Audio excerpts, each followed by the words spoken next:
The Futenma Air Base is by far the biggest issue for locals since it is right in the middle of a major city, and growth of the city is significantly hampered by the presence of a big base full of U.S. Marines. Abe insists relocation is the only option, but the locals say that the move will have an environmental impact and the elimination of the base is preferable.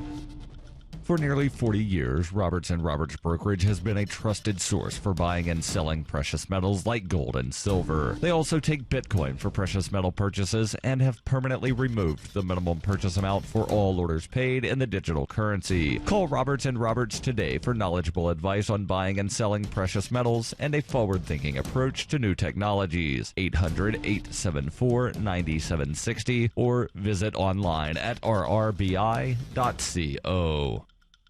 UPI reports Texas Senator Ted Cruz trounced Donald Trump in the Kansas and Maine GOP caucuses, while Trump won in the Louisiana primary. Cruz won by 13 points in Maine, but ran away from Trump for a 25-point victory in the Kansas caucus on Saturday, but Louisiana was called for Trump late Saturday evening as he had a large lead. Florida Senator Marco Rubio and Ohio Governor John Kasich battled for third place in all four of the races, and neither got within 10 points of either Trump or Cruz. Cruz told reporters in Idaho after the Kansas win that it appeared Republicans were beginning to line up behind him against Donald Trump, saying if Donald Trump wins the nomination, Hillary Clinton is going to be president. Cruz also won the straw poll among party leaders at the Conservative Political Action Conference, taking 40% of the vote to 30% for Rubio, 15% for Trump, and 8% for Kasich. On the Democratic side, Vermont Senator Bernie Sanders defeated former Secretary of State Hillary Clinton in the Kansas and Nebraska caucuses, while Clinton was projected to win big in the Louisiana primary. Democrats in Maine caucus on Sunday, March 6th. You can support FPP Radio by joining the Fans program. Fans are friends, allies, and Numery supporters. Fans help FPP afford to produce more original content. You can join the Fans program for as little as $3 per month through Patreon and get perks like ad-free versions of FPP Radio News and Peace, Love, Liberty Radio. To learn more or to join the Fans program, visit fans.fppradio.com. That's fans.fppradio.com.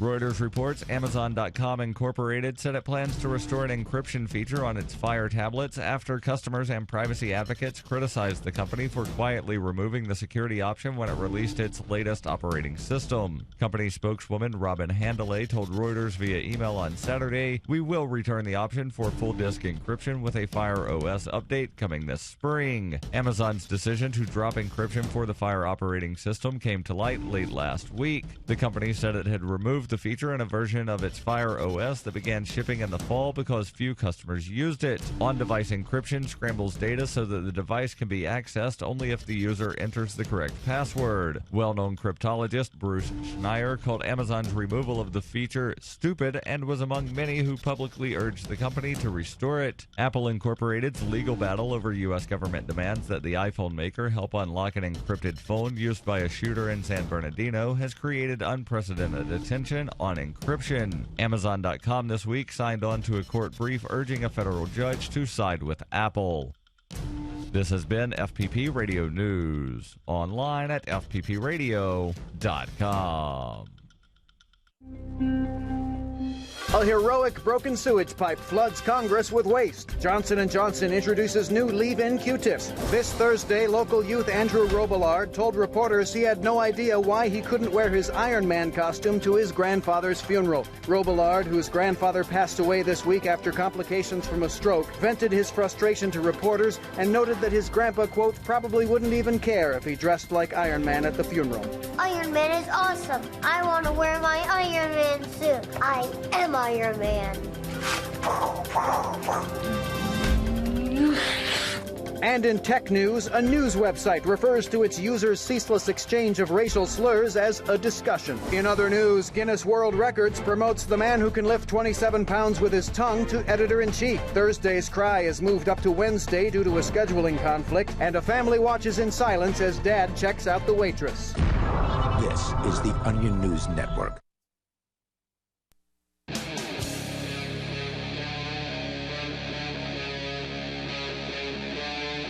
Free Talk Live.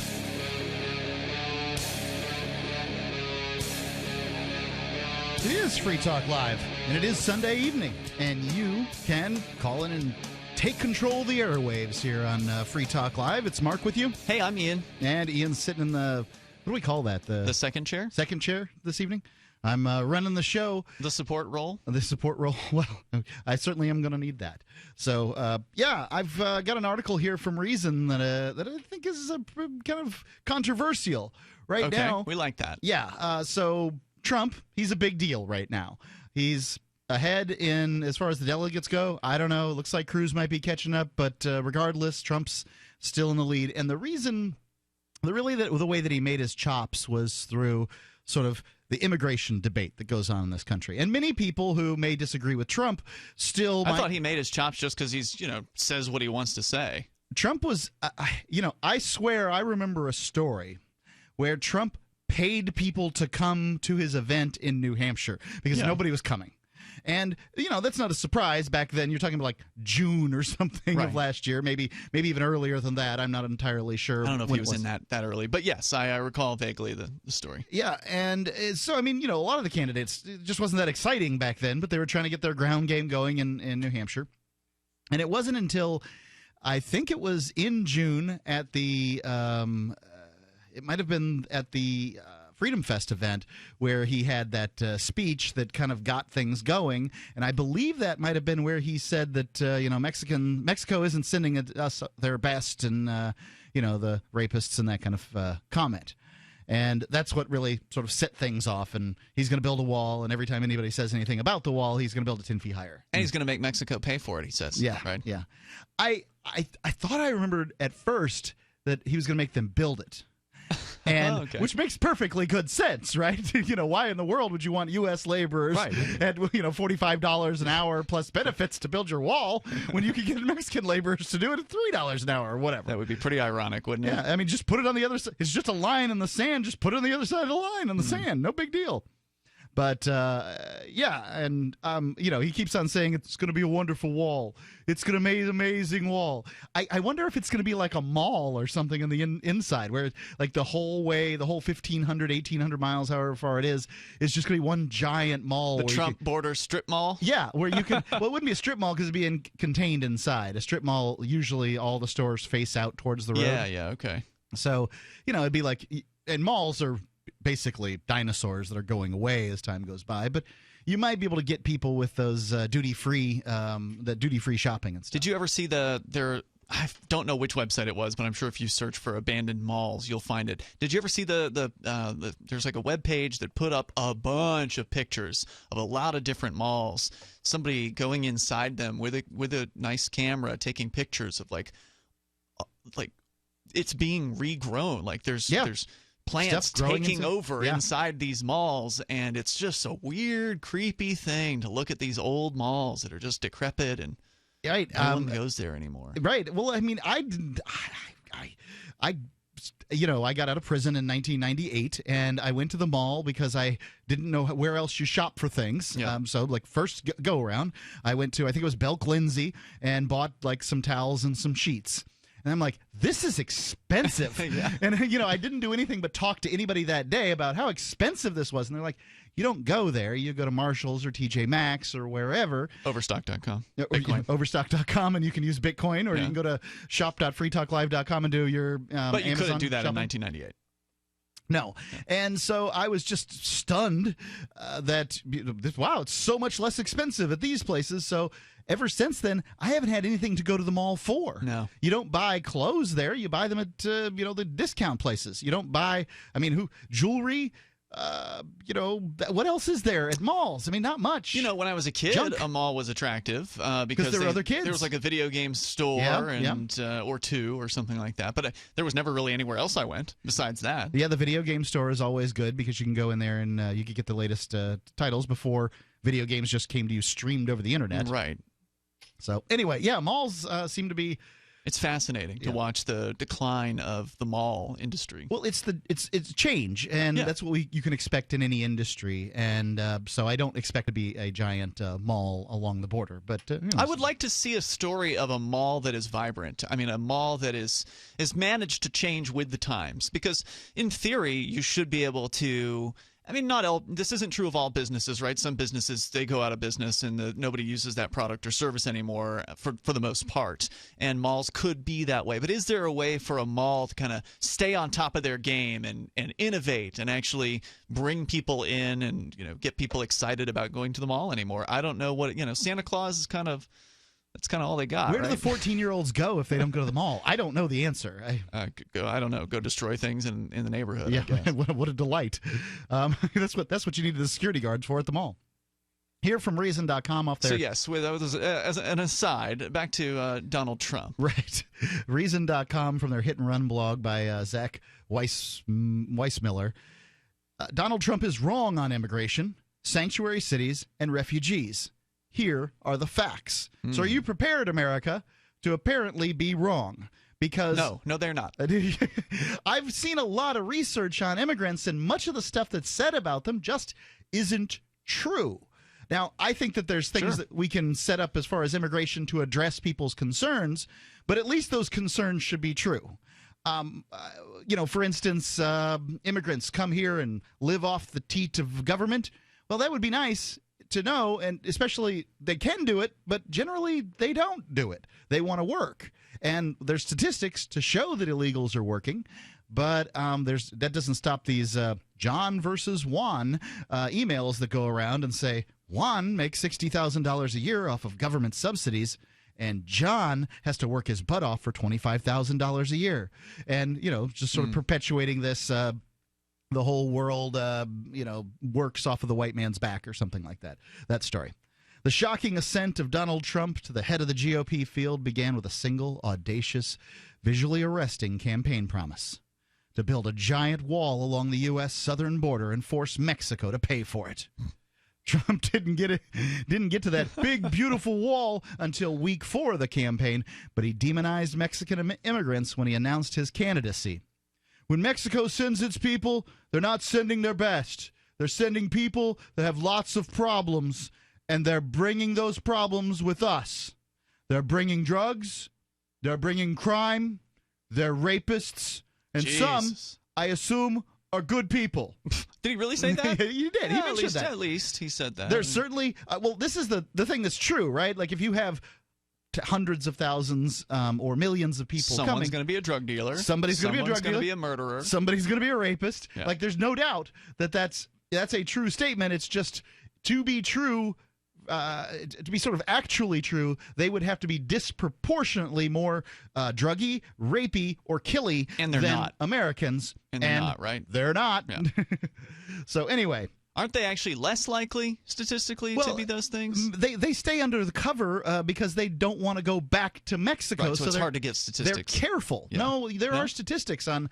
Sure, we know whether who's we're arresting what their citizenship is, so we can compare that to the general population. Okay. And the answer is no, they're not. But what you can't compare so even though you can compare arrest statistics, you still can't compare that per capita based on their population, meaning that you can do a census, you can guesstimate at how many people live here, but ultimately if people are trying to stay below the radar, all you can really do is take a shot in the dark at how many immigrants are here. Well, so the highest number that's ever been floated was 20 million. And as we know, with the economic downturn, some people have left. There have been net decreases in immigrants. People sneaking across the border to Mexico. To go back. To go back because there's just not jobs for them. Apparently, they don't want to live off of the welfare here or didn't feel like they could get it or whatever because they're leaving to go back to Mexico. I would assume that a slacker that made it across the border wants to stay because they can get the welfare that's supposedly just so easy for them to get in these sanctuary cities and that sort of thing, that they'd want to stay and take advantage of that compared to Mexico. But no, the evidence shows that they were leaving to go across the border. Why do you think that is? 855-450-3733. It's 855-450-FREE here on Free Talk Live. One more time, 855-450-3733. I want to know, why are Mexicans going the other direction? Are you thinking about your Medicare benefits right now? You know, Original Medicare may not cover all of your needs, and the deadline to choose your plan is rapidly approaching. Plus, whatever Medicare plan you choose, is locked in for a full year. So the wrong choice could cost you thousands of dollars in out-of-pocket costs. At Health Markets, we can help you find a plan to minimize those costs with one free phone call. You could spend hours doing all the research yourself, or our licensed agents can do it for you for free. Call Health Markets now for free help. 800-978-4818. 800-978-4818. 800-978-4818. Again, that's 800-978-4818. Health Markets Insurance Agency is a DBA of InSphere Insurance Solutions, licensed in all 50 states and D.C. Service and product availability varies by state. Agents may be compensated based on your enrollment. It's about time something new came along for better selling and buying online. And I found it. What now, Marge? It's buysellmakeoffer.com. Never heard of it. It's a brand new company. That's why you've never heard of it. It's the newest and best way to sell any products online. I did all the research. Sell my car? Yes. Our home? Yep. My golf bag? Your golf clubs. All of them. How about your purse collection hoard? Hey, now. You said any product. Right. I did. We get 30 days free. Really? Packages starting from only $7.95. And buysellmakeoffer.com will never charge item fees, ever. Never. And this is cool. Listen to this. You can even use Skype or video to show your items. That's cool. Yes. All we have to do is go to the website, sign up, and then load our stuff to sell. I love this site. Buysellmakeoffer.com. Buysellmakeoffer.com. You got it? Buysellmakeoffer.com. Buysellmakeoffer.com. Better selling, better buying. Looking for an excuse to come check out New Hampshire's liberty activism scene this fall? You're invited to Keenvention. Keenvention is your chance to meet dozens of key liberty activists from across the Shire. You can explore the beautiful little city of Keene, discuss various forms of activism with seasoned veterans, have fun at social events like the Hallow Keene costume dance party, and learn about making the move. Keenvention received rave reviews last year. If you missed it, visit keenvention.info for full video coverage of every speaker and panel. Join old and new friends and neighbors in Keene for Keenvention this November 4th through November 6th. Tickets are available now for a special pre-order price of just $50 via credit card or Bitcoin. However, only 100 pre-order tickets are available, so reserve your tickets now at keenvention.info. Visit keenvention.info for more, or look for our page and event on Facebook. That's keenvention.info. So you've heard all 3 hours of the latest episode of Free Talk Live, and you're still hungry for liberty-oriented audio content? Did you know that we have another 24/7 audio stream at LRN.FM? The Liberty Radio Network airs the latest episodes of some of the best liberty-oriented podcasts on the internet around the clock. In addition to recorded content, you'll also hear live shows like Free Talk Live, originating from our Keene, New Hampshire studio. So listen anytime at LRN.FM. That's LRN.FM. This is your Robertson Roberts Brokerage Daily Precious Metals Update. After a rise of over 2% yesterday, in early trading Friday, gold is up $7 at $1,278 per ounce. Silver is 34 cents higher at $15.60 per ounce. Bitcoin is trading at $420 US. Both gold and silver are making big moves this week and may have seen recent bottoms. For more information, give us a call at 800-874-9760 or visit us online at rrbi.co. Listen to LRN.FM on any phone, anytime. 213-493-0309. That's 213-493-0309.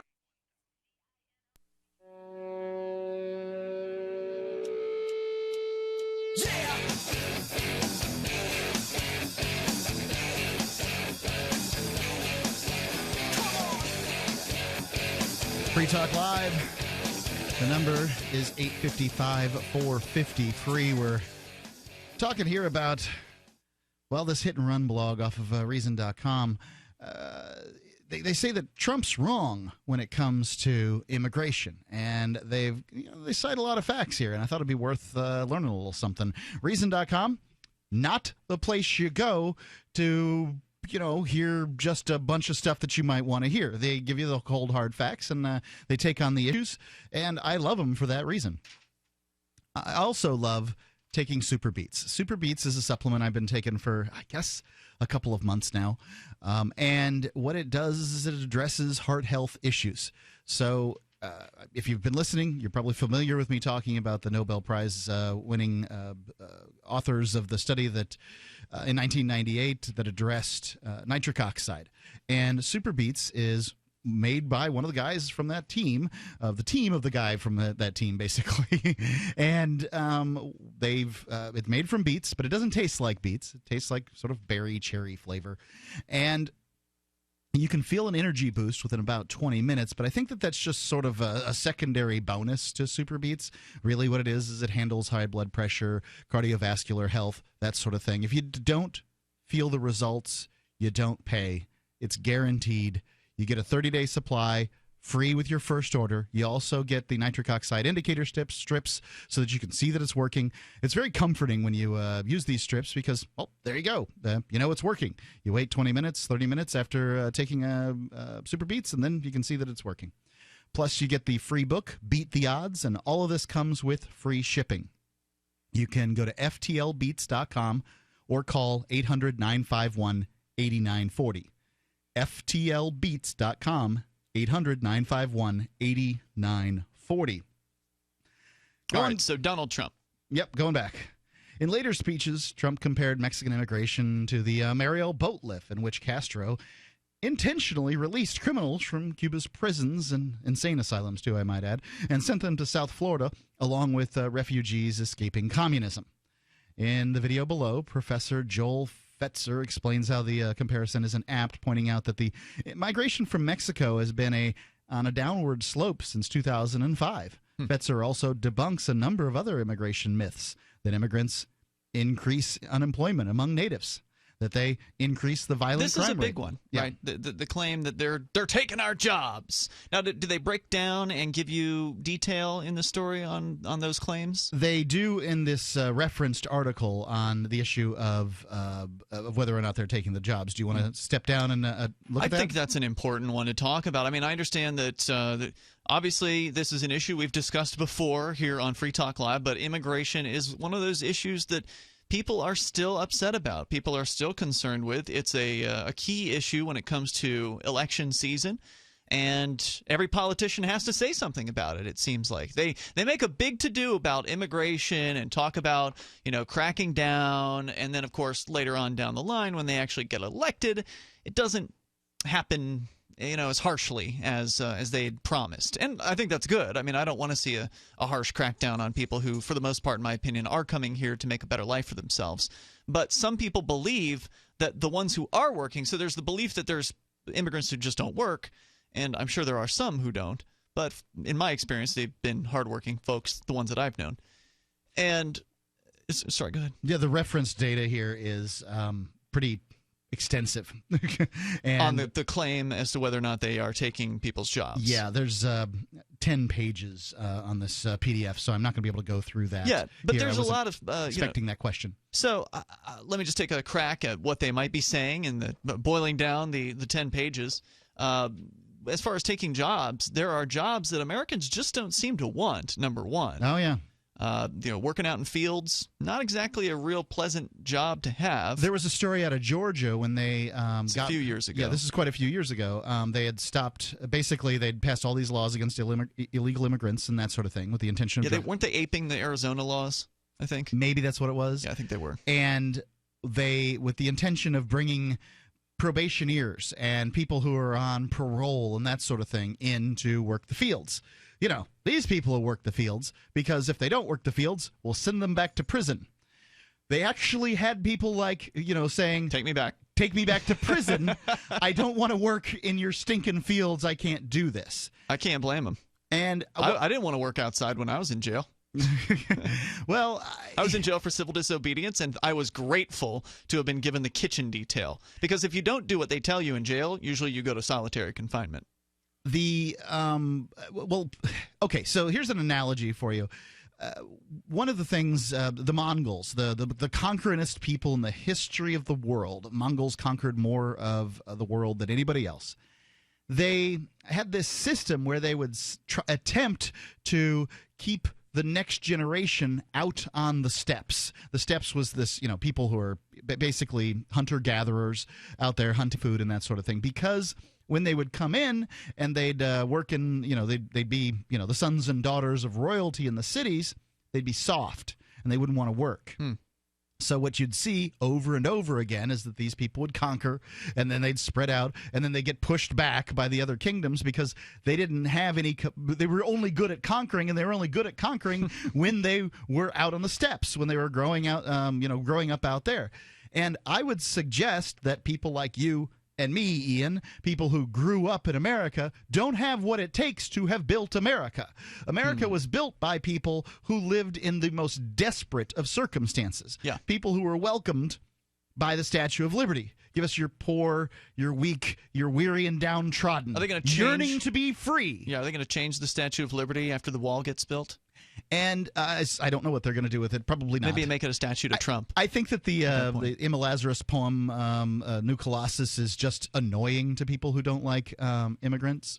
But good. I hope it annoys them because it's an important poem. I think what's important is that we look at the reality, the statistics, and the reality and the statistics are there are jobs that Americans don't want to do, and if Americans did do those jobs, it would drive up the prices in the grocery store. That's produce one point. Is already really expensive. Do you want it to be more expensive? So the point that there are some jobs that Americans don't want is one point, but that's not the only one. The other one is the idea that there's a finite amount of jobs. So to suggest that they're taking jobs suggests that there's only so many in the pie, so to speak, to give away, if you will.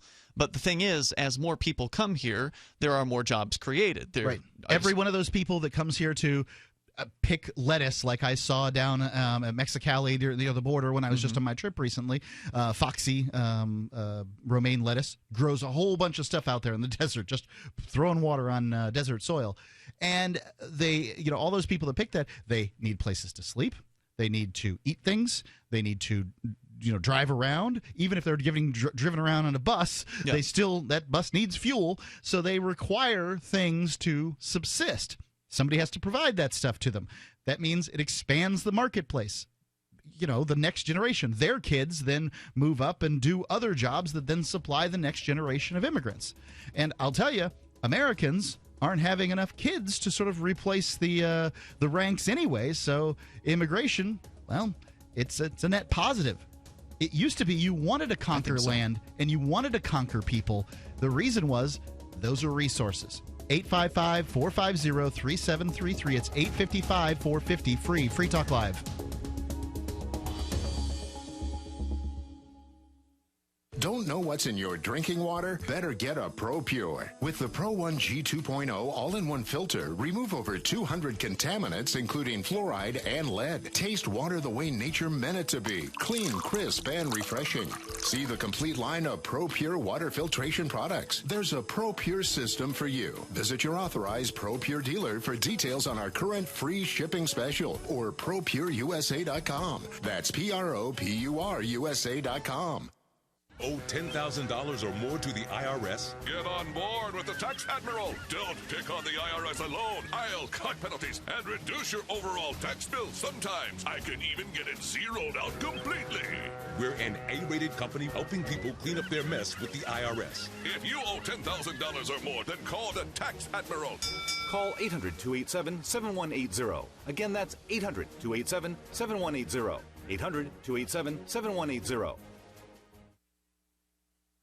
I'm Ian Freeman, host of Free Talk Live. We've been covering Uber for years on the radio with their ongoing legal cases across the globe defending your right to give people rides without asking government permission. I wanted to support Uber more directly, so I signed up to be a driver. It's fun to meet new people and help Uber push forward innovation. As of this recording, Uber is active in 67 countries, so there's a good chance they're available in your area. If you'd like to drive for Uber and make some money helping people get where they want to go, sign up at drive.freetalklive.com, and you'll get a $100 bonus after you complete a certain number of trips. With Uber, you can drive anytime you want. You set your schedule. To get started, you need a good driving record, 4-door vehicle, insurance, registration, and to pass a background check. It costs nothing to sign up, so visit drive.freetalklive.com. That's drive.freetalklive.com. And if you just want to try Uber as a rider, visit ride.freetalklive.com. Your first ride's free.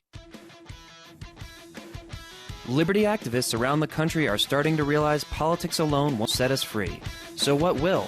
At Liberty on the Rocks, we believe the answer starts with living your principles, spreading ideas, and connecting with those around you. By starting a Liberty on the Rocks network, you can make a difference by uniting libertarian thinkers. Find out how much fun it is to build your local network from the ground up. Visit libertyontherocks.org today to get started. LRN.FM is proud to announce our official listening apps for Android and iOS devices. Now you can easily tune into our streams anywhere, anytime on your smartphone or tablet.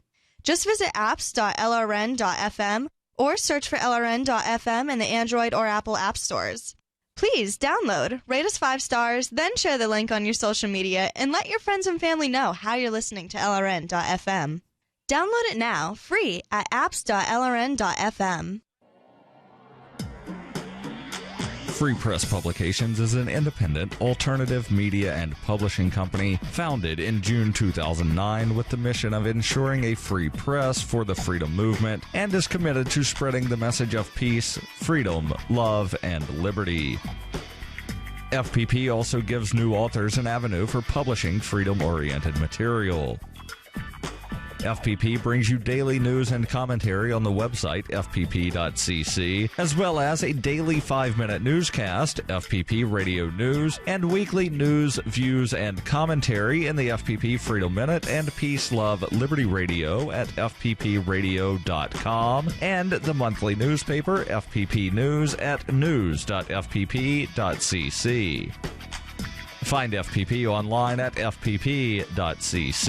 That's fpp.cc, as in Creative Commons. If you enjoy LRN.FM, please contribute to your favorite shows via their websites and become an amplifier at amp.lrn.fm. That's amp.lrn.fm.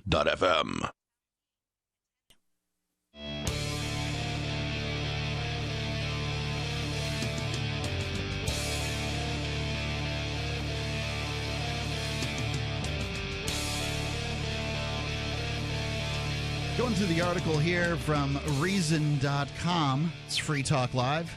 It's Mark with you. I'm Ian. You can give us a call and comment on your thoughts on immigration or, frankly, whatever else it is you might want to talk about here on this live Sunday edition of Free Talk Live. The number is 855-450-FREE. That's 855-450-3733. When you're online, you need protection. ProXPN can help you with that. They can give you your privacy back because you don't have it by default these days.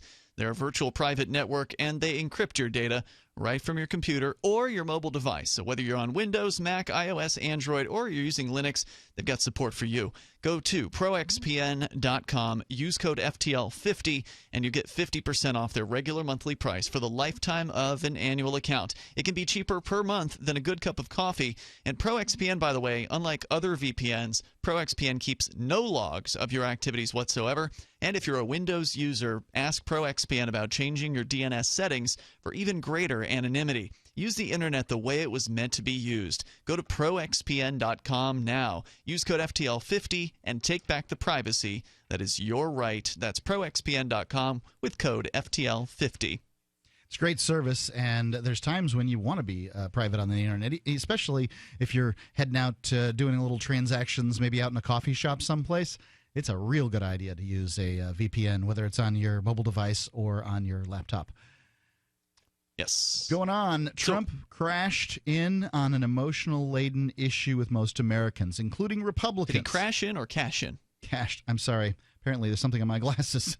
He didn't prioritize until he entered the race. So to do so, he capitalized on a couple of tragedies that bolstered his case. The first was the shooting of Kate Stinley in San Francisco's Pier 14, allegedly done by an illegal Mexican immigrant named Juan Francisco Lopez Sanchez. If we only had a total police state, then that shooting never would have happened. Yeah, I suppose that I'm sorry, the more you crack down with the police, the more that crime grows. Really? You're saying that in a total police state that there would be more crime? Where has this total police state existed in our lifetime? I don't know, but this one's pretty big police state as is. I mean, but how about London has more than 1 million closed-circuit cameras where they can watch everybody, and they have more violent crime than the United States. Yeah, that's true. In fact, I don't know. I mean, where is this place? Wasn't there a study that showed that the streetlights were better at preventing crime than a camera? Streetlights are better than crime prevention than cameras are. But I have heard in the past there were societies where crime was so low because enforcement was so strict, but I don't see any sort of modern examples that we can look at. I'm interested in any thoughts you might have at 855-450-3733. Well, we know that the punitive criminal justice system hasn't really been particularly good at stopping people from recidivism, stopping them from getting out of prison and then continuing on with a life of crime. Well, crime's down, and some might claim that it has to do with long prison sentences. I don't know others would claim that it has its other factors and that sort of thing. Some would claim it's immigration, that the lack of immigration that has driven crime down, because people say that spikes in immigration tend to correlate with spikes in crime. I thought I heard crime was on the rise again. Is that not true? Like this year, there was this. I mean, if it goes low enough, it has to come up to a little bit, right? I guess. But yeah, violent crime's down in the United States overall, decade upon decade.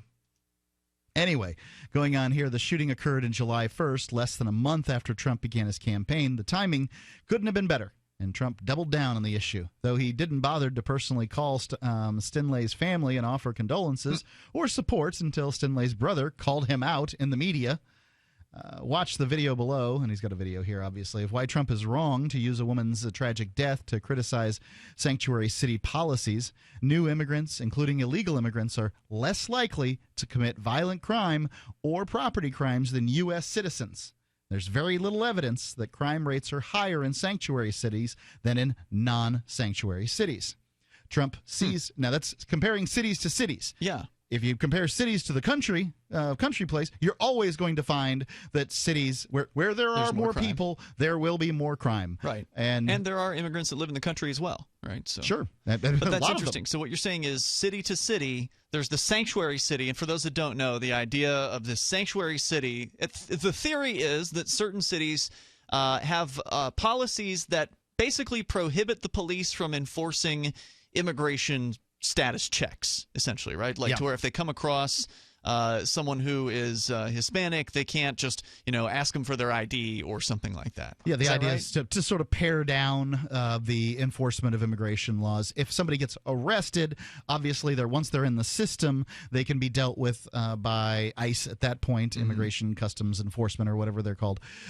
They can be dealt with them in that way, but the city doesn't work very hard on that issue. That's not their priority. There's not an immigration task force cracking down in those cities. And so the study that you just referenced says that cities that are sanctuary cities, I believe I've heard San Francisco is one of them, these so-called sanctuary cities are as safe statistically as other cities.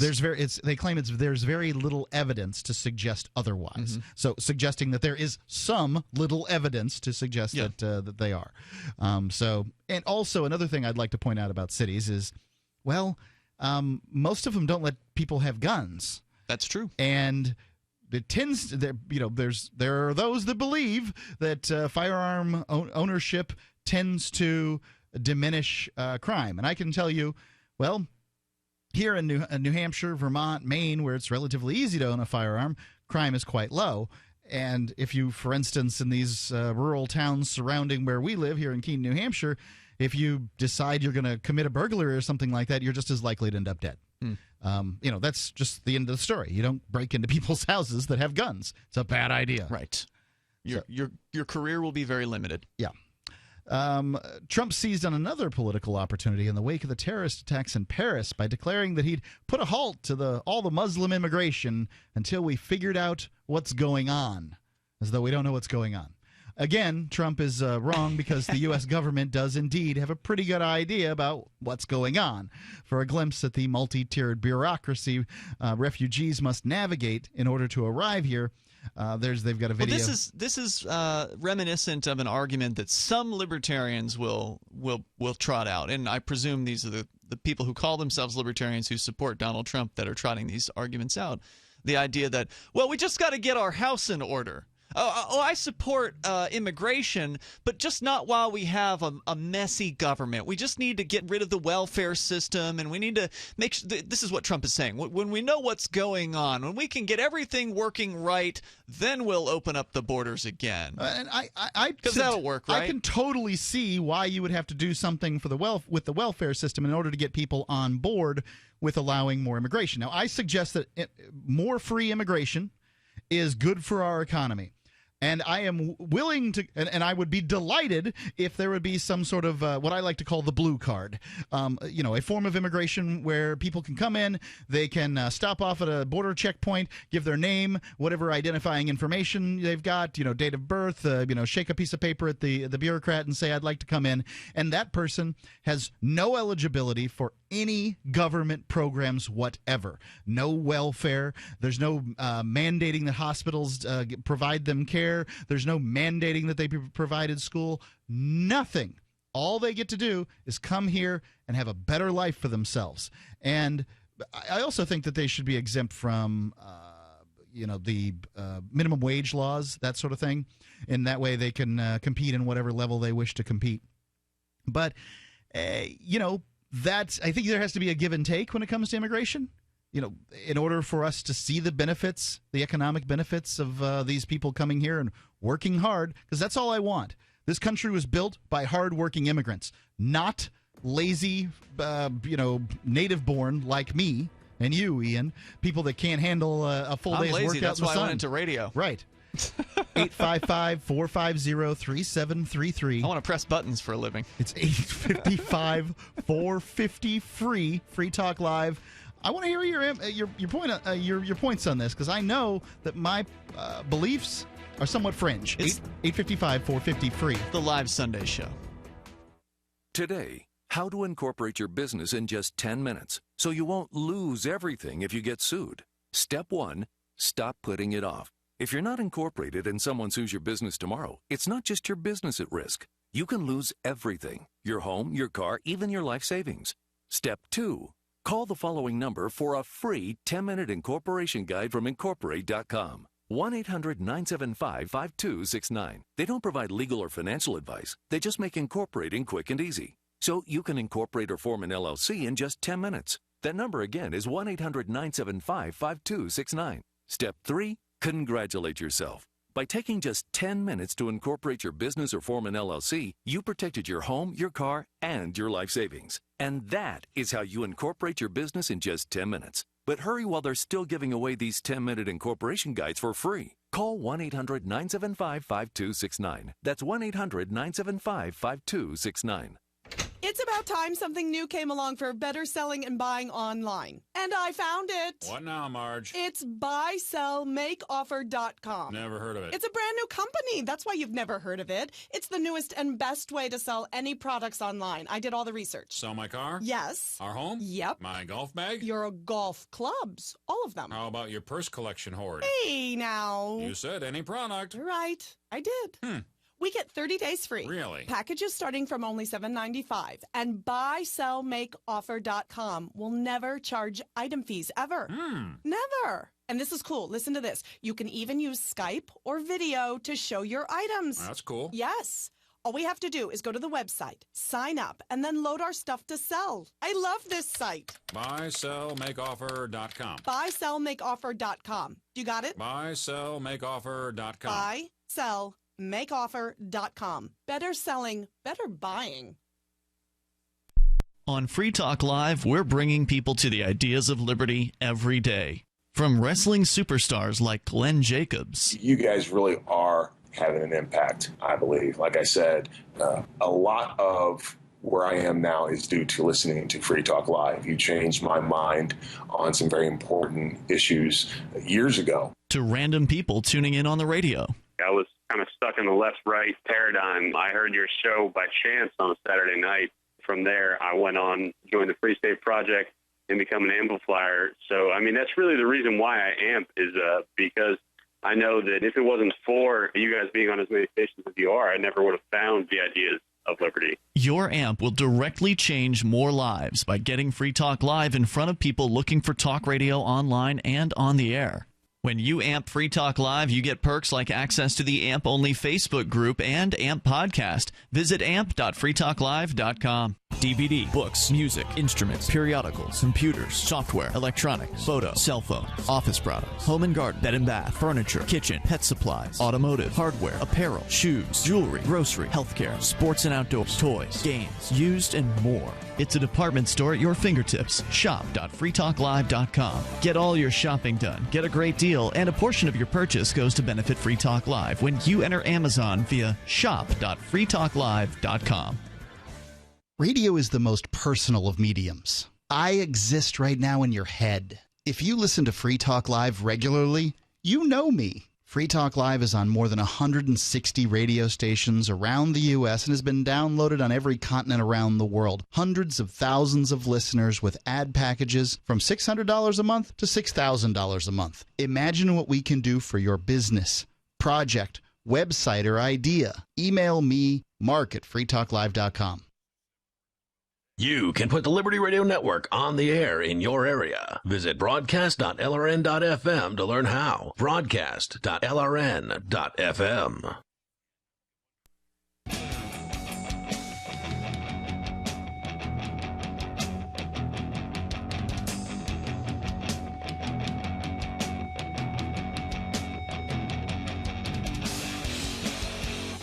Free Talk Live, the live Sunday edition. With Mark. And Ian. Yeah, Ian's sitting in the second seat tonight. 855-450-3733. We're talking about immigration, but we're using the, a rubric of Donald Trump here. So Reason, through their Hit and Run blog, has, just pointing out sort of Trump is trotting out everything there ever has been said bad about immigrants and just kind of throwing it all out there in a mishmash. And, a lot of things that have been said, certainly you can find individual cases of people abusing the system or whatever. But generally, when you sort of look at immigration from south of the border, it's people that are bringing value. They're working hard. They're attempting. In many cases, they're paying taxes and not even getting their returns because they have fake Social Security numbers and that sort of thing. Immigrants are more likely to be entrepreneurs than American-born. Because it's hard to get a job. Or native-borns. Yep. And it's just, also, not only is it hard to get a job, but think about the kind of person it takes to uproot their lives, leave everything they know, leave a place where people speak their language, and come here and come somewhere else, travel thousands of miles in some cases to get to a new place. That takes a real get-up-and-go kind of personality, so it doesn't surprise me that immigrants are more likely to start their own businesses.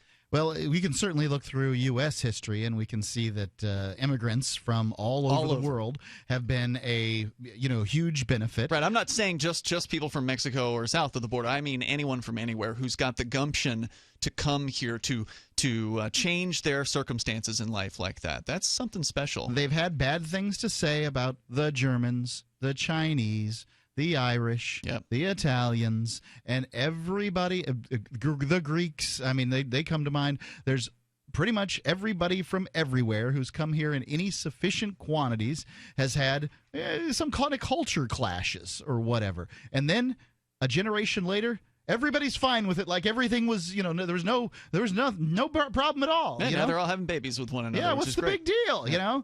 I mean, I've seen Italian people get upset with the term spaghetti bender. I can only imagine. I don't know it.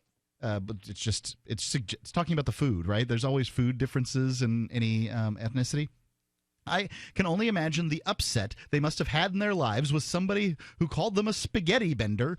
So this is like a slang term, like a spick or something like that? Yeah, it would be something like that. Okay. Yeah, it's the big one that's WAP. WAP was often without papers. For Italians. For Italians. But my wife, being of Italian descent, she's had that terminology used on Spaghetti her. bender or WAP? WAP, but not in a way. I never knew what that stood for. I never. That's news to me. I learned something here. It's such a harsh term. Yeah. Like it ends with that hard P. Yeah. But whatever. I don't think she's ever had it used in anger on her. But sometimes people use slang just to tease other folks. Your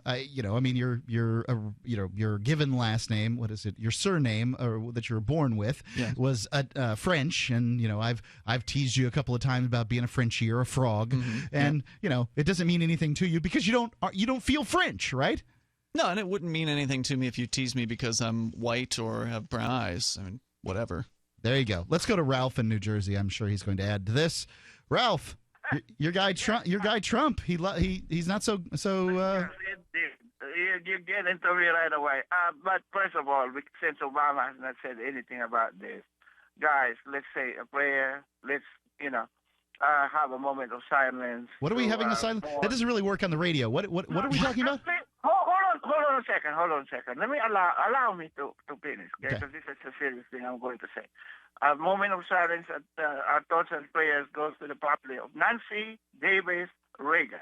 Yeah, this elegant lady was. Oh, the Just Say No lady. Yeah, what? The Just Say No lady. That was her thing, wasn't it?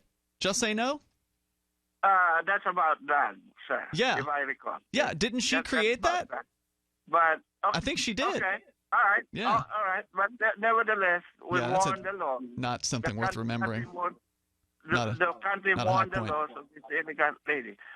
Now, on to the immigration issue. Yeah, That's not in the priority list of most Americans, okay? And, wait, what's not? What's not in the priority list? The immigration issue. What?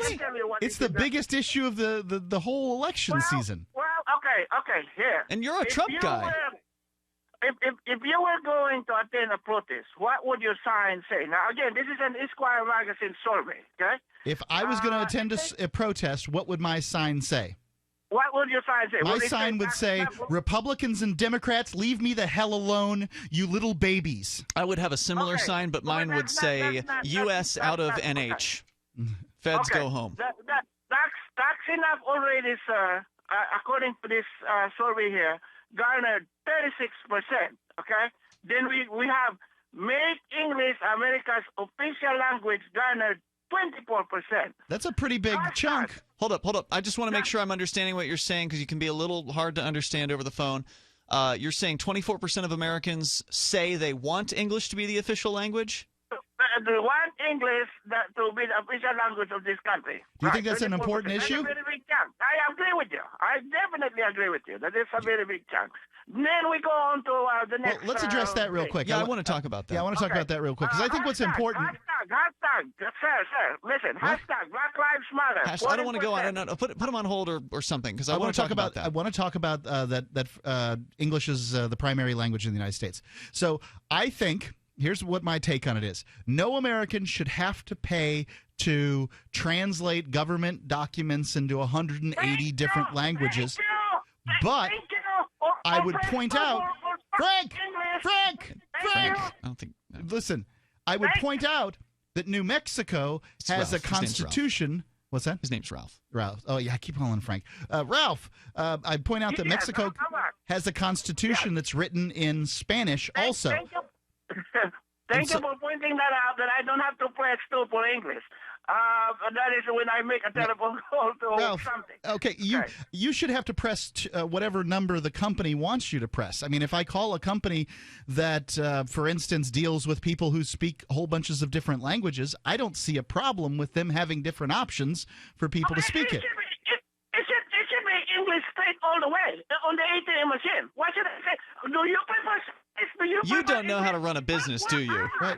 You don't offer people options, Ralph. Choices are a good thing. Ralph, well, whatever. Okay. Hashtag Black Lives Matter, 14%. Hashtag Black Lives Matter is a hate group, 6%. So there you go, Obama. There you go. All right. Thanks for the call, Black Ralph. Lives Matters is a hate group. Thanks for the call. It doesn't sound like it's very many people consider that important at all. Speaking the language, this idea that there should be no choices, that it should always be English, every phone prompt everywhere, every ATM machine should always be in English, is the most ridiculous ethnocentric viewpoint that you could possibly hold. It's clear that Ralph has never actually run a business, because if you're running a business, you want to make sure that you can deal with as many people as you possibly can in your business. You want to be friendly and welcoming to people who might not necessarily be on the same level as you. I prefer, if I'm going to deal with somebody on the phone or whatever, to deal with a native English speaker. I understand why people want that. However, the inconvenience of having to listen to 3 seconds of audio from a recorded thing that says, press 1 for English, press 2, marque dos, para español, right? Whatever. I mean, so what? There are people that speak Spanish in the United States. Yeah. It isn't an insult to you what they choose to speak. Here, if I go to a restaurant and I find a Spanish-speaking waiter, I'll often speak Spanish to them because I want to. Yeah. Should I lose my American card because You should get charged more for the meal. Right. I've offended some little bigot the next table over. Well, you know what? Why mind your own business or go to a different restaurant? You should be able to frequent the business you want. If there's a business that says press 1 for English, and if you want to press anything else, go to hell because we only speak English.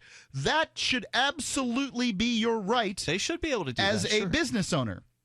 You should be free to discriminate. I am quickly going to decide once I hear that, wow, I wonder if there's somebody else who can provide me this service because these people sound like a bunch of folks that really don't want to accommodate customers. Right. Now, that's completely different than an American citizen being charged tax money to, print government documents in every language under the sun. I wouldn't support that.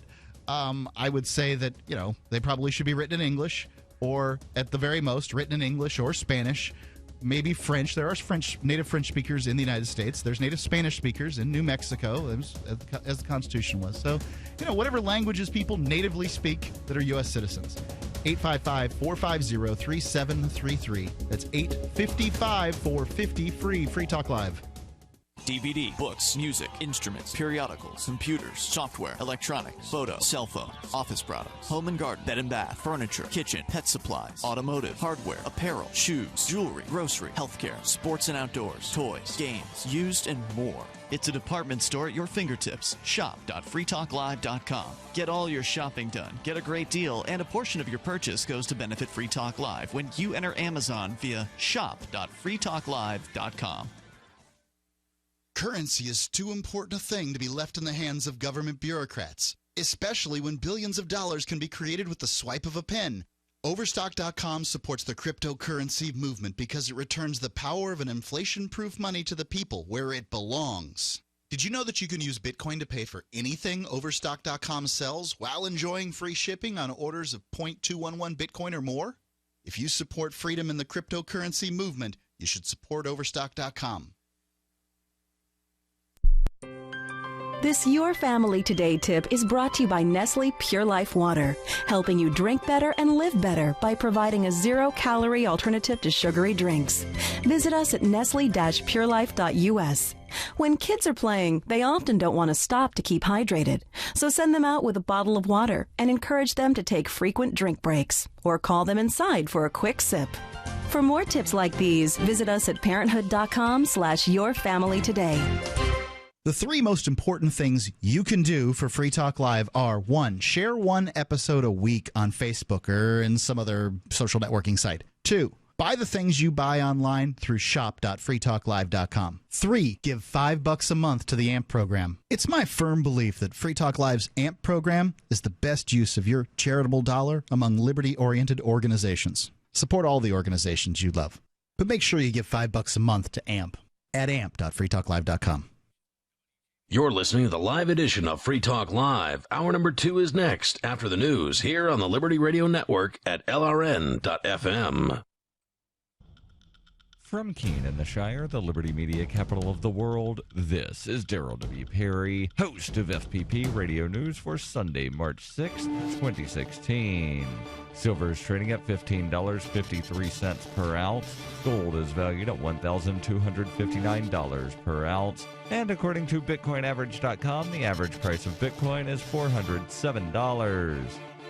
Antiwar.com reports Japanese Premier Abe Shinzo has announced he is suspending construction work, which is meant to facilitate the relocation of a U.S. airbase in Okinawa to a less densely populated part of the island. The suspension is meant to allow more conversations with local officials. The Okinawan officials want the U.S. bases removed from the island outright, though Abe insists that he still has every intention of relocating the base as was previously planned, simply moving it away from a crowded area. U.S. bases cover a significant portion of Okinawa, and Japan has to heavily subsidize those bases established after World War II. The U.S. has resisted any serious efforts to reduce their presence on the island, but has accepted the idea of Japan paying for them to move to other parts of the same island. The Futenma Air Base is by far the biggest issue for locals since it is right in the middle of a major city, and growth of the city is significantly hampered by the presence of a big base full of U.S. Marines. Abe insists relocation is the only option, but the locals say that the move will have an environmental impact and the elimination of the base is preferable.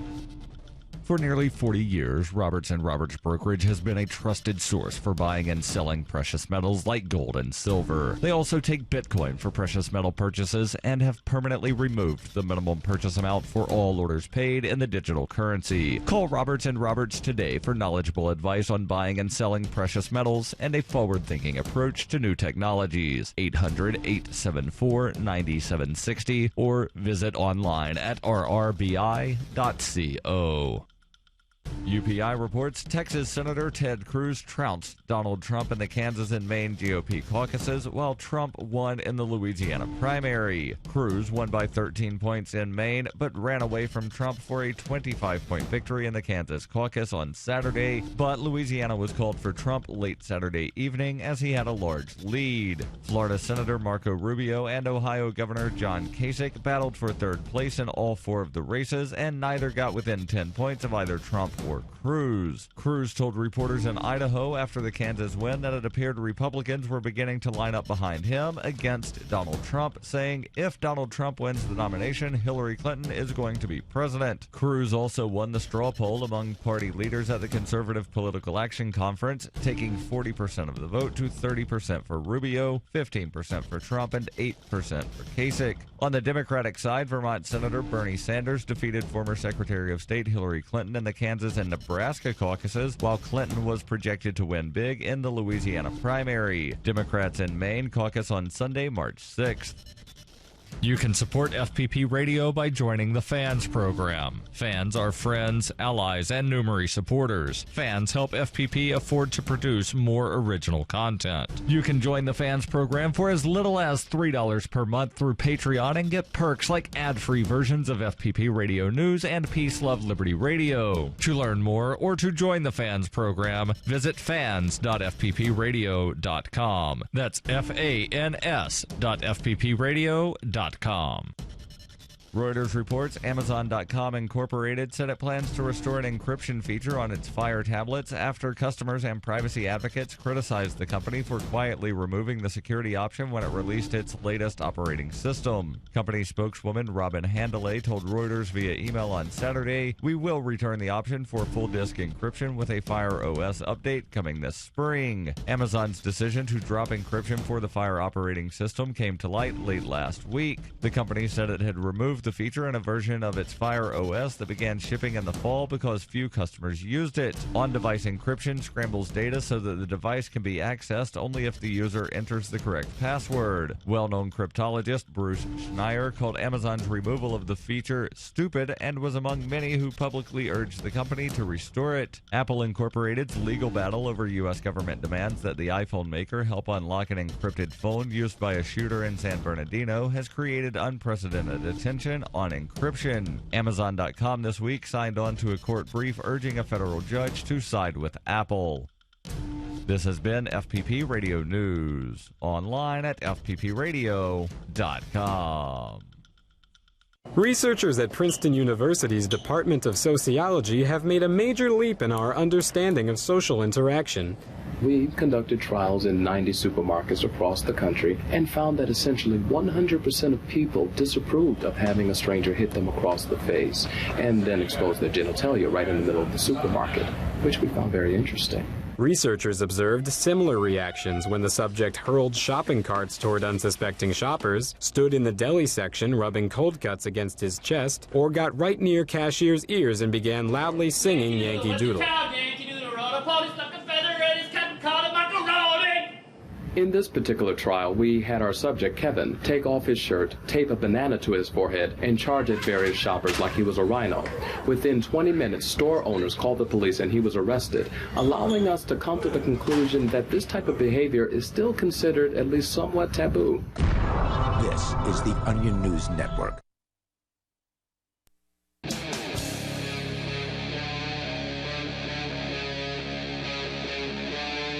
Free Talk Live.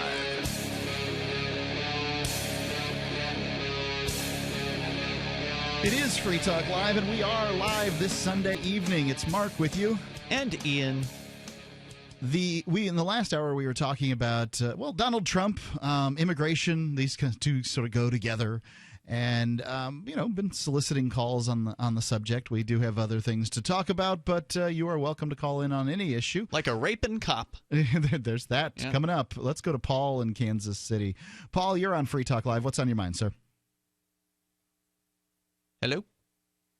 Ding, Hello, ding. Paul? You've got him turned on, I presume, yes? Are you talking to me? Yes, sir. What's your name, sir? It doesn't matter what my name is. All right. Okay. Well, apparently it's not Paul. Go ahead. Y'all need to go fuck yourself. Okay, well, let's just have that dump button hit there and make sure to drop that man's call. Yeah. Well, that's a shame because Paul, according to the call screening software, was supposed to be calling us fascists, and I really wanted to hear about that. I mean, that was the call, right? That was going to call us fascists. He was going to call us a fascist. I really wanted to hear someone make an argument as to why they believe that we on Free Talk Live, who take a pro-liberty position on every issue, are fascists. I mean, we've been called commies, we've been called conservatives, we've been called liberals over the years, but I don't recall. I mean, we've been doing this show since 2002. Certainly, I don't remember every moment, but I don't recall ever being called a fascist before. So it's pretty much the opposite of what we are. Merriam-Webster's defines it sort of as the colloquial definition. Mussolini had a different definition, had to do with the marrying of corporations and government together. But the simple one is a way of organizing society in which a government ruled by a dictator controls the lives of people, in which people are not allowed to disagree with the government. And I would suggest that we believe just the opposite, that people should be free to believe what it is that they want to believe, including Paul or whatever that gentleman's name was. I think he should be able I think that guy should be free to say F you on the radio, but unfortunately we do have to protect our radio station's licenses. Right. Well, the government, which in the area of cussing on the radio, dropping the F-bomb on the radio, is pretty fascist. The FCC has community standards that suggests that I'm pretty sure that just about every definition of community standards would exclude the dropping of the F-bomb on an FCC licensed radio station. So sorry, bro. The difficulty here is even if you're impassioned about your point, you're not going to be able to make it if the first thing is, let's see, you guys can go F yourselves. What was that? Like the fifth words or something? Yeah, the fifth word was, the F-bomb. I'd love offering the opportunity. That's what Free Talk Live is. It's a forum for people to call in, give their opinions. If they disagree with us, that's fine. I'm looking for disagreement. Yeah, absolutely. And so maybe someone who's not Paul can pick up the ball because he totally just dropped it there. He didn't get a chance to even make any point. I would like to hear an argument as to why Free Talk Live's hosts are fascists. I want to hear that. Well, we were saying in the final segment, I assume he's reacting to that it is, I would say that we're fascist in that we do not believe that you should be able to force a business to only have their employees speak English. So if what you want to do is force people to do things, Free Talk Live advocates for the government to disallow you from forcing people. That's the one thing that we're sort of stringent on. We are adamant for freedom. And you can't really claim that we're fascists if what we're stringent on is allowing people freedom. I disagree without hearing more, and I would have to hear more to change my mind on this. And by the way, you don't change people's mind by dropping the F-bomb on them. Calling them names. Right. The best way to do it is to start out calm. Address their concerns. So the people's opinions are driven by their emotions. They're not driven by their logic. And clearly that man was very emotional. Right. He was whipped up, right? And what I try to do on the issue of immigration is I try to constantly do the touchback to the fact that everybody listening to me is the child, the grandchild, the great-grandchild of immigrants. Everybody listening to me is the child of immigrants. Now, what people will often say to this is, well, my people came here legally. Well, first off, that may or may not be true. Yeah. Have you seen the paperwork? Right. Were you it's there when probably they not a applied? good idea to tell your great-grandchildren that you came here illegally. You don't spread that kind of thing around. Right. However, let's take your word for it. You keep your mouth shut. Though the rules, at immigration at Ellis Island, they weren't so strict at the time, right? You floated in on a boat. They messed up your last name. 3 days to make sure you don't have TB. You're out the door selling flowers on the streets of New York, right? I mean, that's how it was. It was a lot easier than climbing the mountain of paperwork that needs to be done now. I am going to say that we would be better off as a nation if people could come here, work hard, build a life for themselves, because that's what happens when money changes hands. Everybody believes they got a better deal. You wouldn't do the deal unless you thought you were making out okay, right? And it's true. Everybody does get a better deal. Economics, microeconomics is what builds macroeconomics, and that's what makes a nation strong. Back in the day, nations would conquer nations for land and people. Well, you have people that want to come here for free. What's changed? Socialism.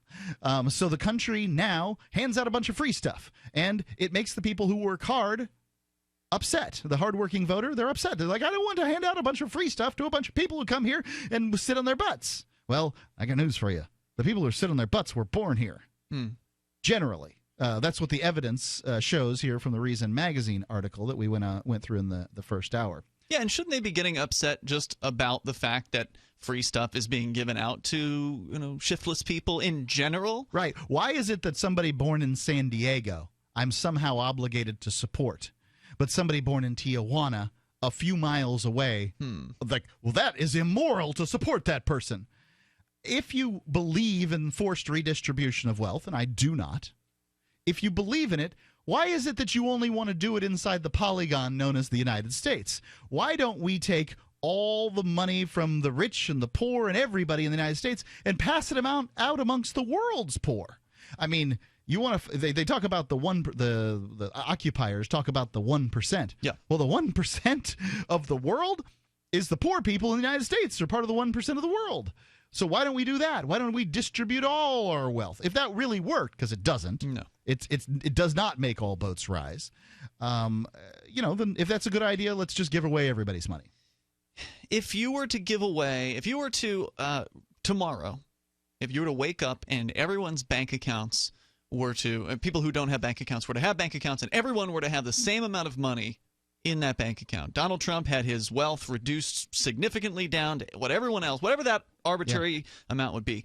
What you'd see by the end of the day, the end of the week, the end of the month, a relatively short period of time, is that wealth would on its own move from the hands of some to the hands of the few. And, because people... It'd start all over again. Right, because people who are bad with money aren't going to get good with money just because they come into a lot of it. The last thing that's going to make them good with money is a bunch of free money. It's going to make them terrible with money. Just look at the people who win the lottery. Exactly. The story after story after story of people who win the lottery, it's a bad thing. And it turns into a nightmare for some of them, yeah. Yeah, and when you look at this notion of giving away money, the fact is that these CEOs that everybody thinks is so terrible, how much money they make, if you were to take all the money of all the CEOs in America and distribute it amongst America's poor, they would get a 16 cent an hour raise. Really? Big fat hairy deal, right? Yeah, nothing. That's nothing. They're not getting much. Well, what CEOs are valuable for is it's like a marquee player on a basketball team. You pay for a marquee player because a marquee player is worth having. That guy who's 7'3" and can stand under the basket and like grab the ball and just shove it in while standing on his tiptoes, that guy, he's valuable to have. And I would assume that these companies, if they're wishing to fork out big money for paychecks and that sort of thing, they think that CEO's worth it. And I can only assume they're correct. Sometimes, in the marketplace, businesses are wrong. But what's it cost you? Nothing. When the government's wrong, it costs you, tax money. When businesses are wrong, big deal. 855-450-3733. It's 855-450-FREE, Free Talk Live. Call in. Do anything but cuss us out. You can say mean things if you want. Are you suffering with hearing loss? Are you sick of people constantly complaining that your TV is too loud? Are you tired of asking people to speak up? Would you like to hear more clearly, but you don't want to wear a hearing aid that makes you look old? Then you need to try Listen Clear, a life-changing breakthrough precisely designed by top audio engineers to fit your ear almost invisibly. And you can adjust Listen Clear to find the perfect way to hear everything, wherever you are and whatever you're doing. And right now you can try Listen Clear absolutely risk-free with free shipping. We'll even give you free batteries for life. So call now, 1-800-719-9349. Listen Clear is lightweight and completely hassle-free, and it's practically invisible. Call for your 100% risk-free home trial with free shipping and free batteries for life.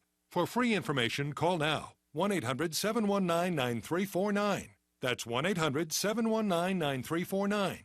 1-800-719-9349.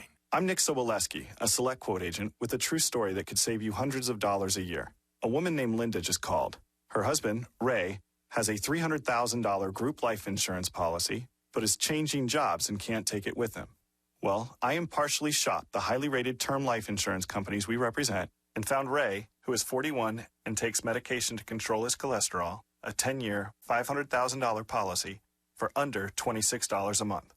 That's almost twice the coverage for less than half of what he had paid. If SelectQuote hasn't shopped for your life insurance, you're probably paying too much. For your free quote, call 1-800-403-4885. That's 1-800-403-4885. 1-800-403-4885. Or go to SelectQuote.com. We shop, you save. Get full details on the example policy at SelectQuote.com/commercials. Your price could vary depending on your health, issuing company, and other factors. Not available in all states.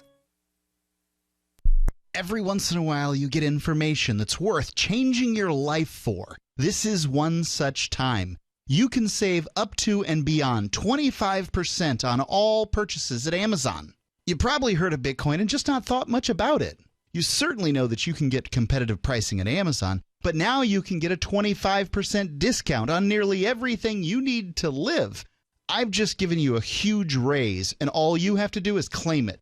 You go to saveitpurse.com and open an account. Do this right now. Don't wait. Then you fund the account with Bitcoin. I know this sounds unbelievable, but at my house, we saved as much as 45% off of a new item on Amazon. This information is worth you changing the way you do things. Go to saveitpurse.com right now, get signed up, and cash in on the huge raise I'm offering you. 15 to 25% off of everything at Amazon through saveitpurse.com. It's saveatpurse.com. You can listen to Free Talk Live on the radio, podcast, satellite, webcam, and our live streams. But did you know you can listen to Free Talk Live from any phone, anywhere? Add this number to your phone, 213-493-0308. It's a long-distance call, so make sure you're familiar with your phone's calling plan. The Listen lines are airing the latest episode of Free Talk Live 24 hours a day, including our live shows. Call 213-493-0308. That's 213-493-0308. Are you a political activist who does things that the government might not like? Then this free ebook may save your life. Rats is your guide to protecting yourself against snitches, informers, informants, agents provocateur, narcs, finks, and similar vermin. Rats was written by OG libertarian Claire Wolfe. Rats is a short book, easy to read, and available free in many formats. Download Rats free at rats-nosnitch.com. That's rats-nosnitch.com. You can connect with the Liberty Radio Network via our Facebook page at facebook.lrn.fm. That's facebook.lrn.fm.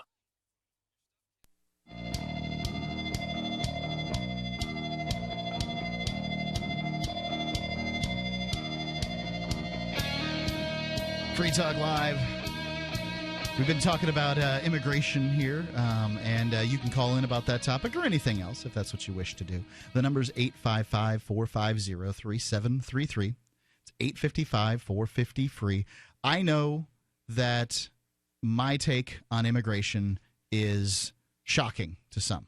It is certainly a fringe notion that free people should be able to cross the borders of free countries freely. It's a shame that's fringe, but yeah, freedom is kind of fringe these days. And if you're going to say, then why don't I let people come stay in my house and eat my food, which is what people often do, is, well, why won't you let me?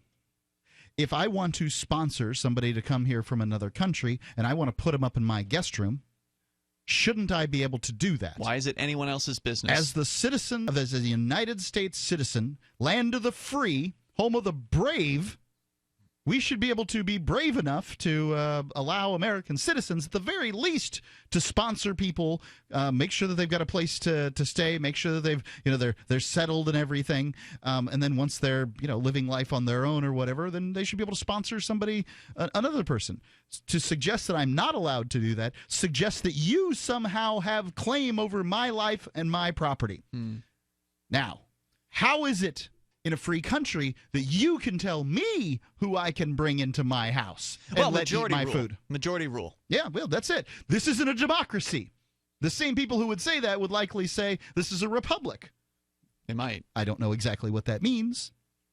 Well, a republic is supposedly more respecting of individual rights than a democracy. That's right? the idea. One, democracy means like of the people, and republic means for the people, or something like that. I mean, these terms, one's Latin, one's Greek. They're very similar. I'd like to see the republic that has been so great at respecting rights. The United States, in many ways. How about the DPRK? Right, so the Democratic People's Republic of Korea. Yeah, there's a great one. Republic. I've got news about them tonight too. Well, let's talk about the cop who apparently, now in many cases with law enforcement, what we say here on Free Talk Live is that they can pretty much get away with anything that isn't sexual.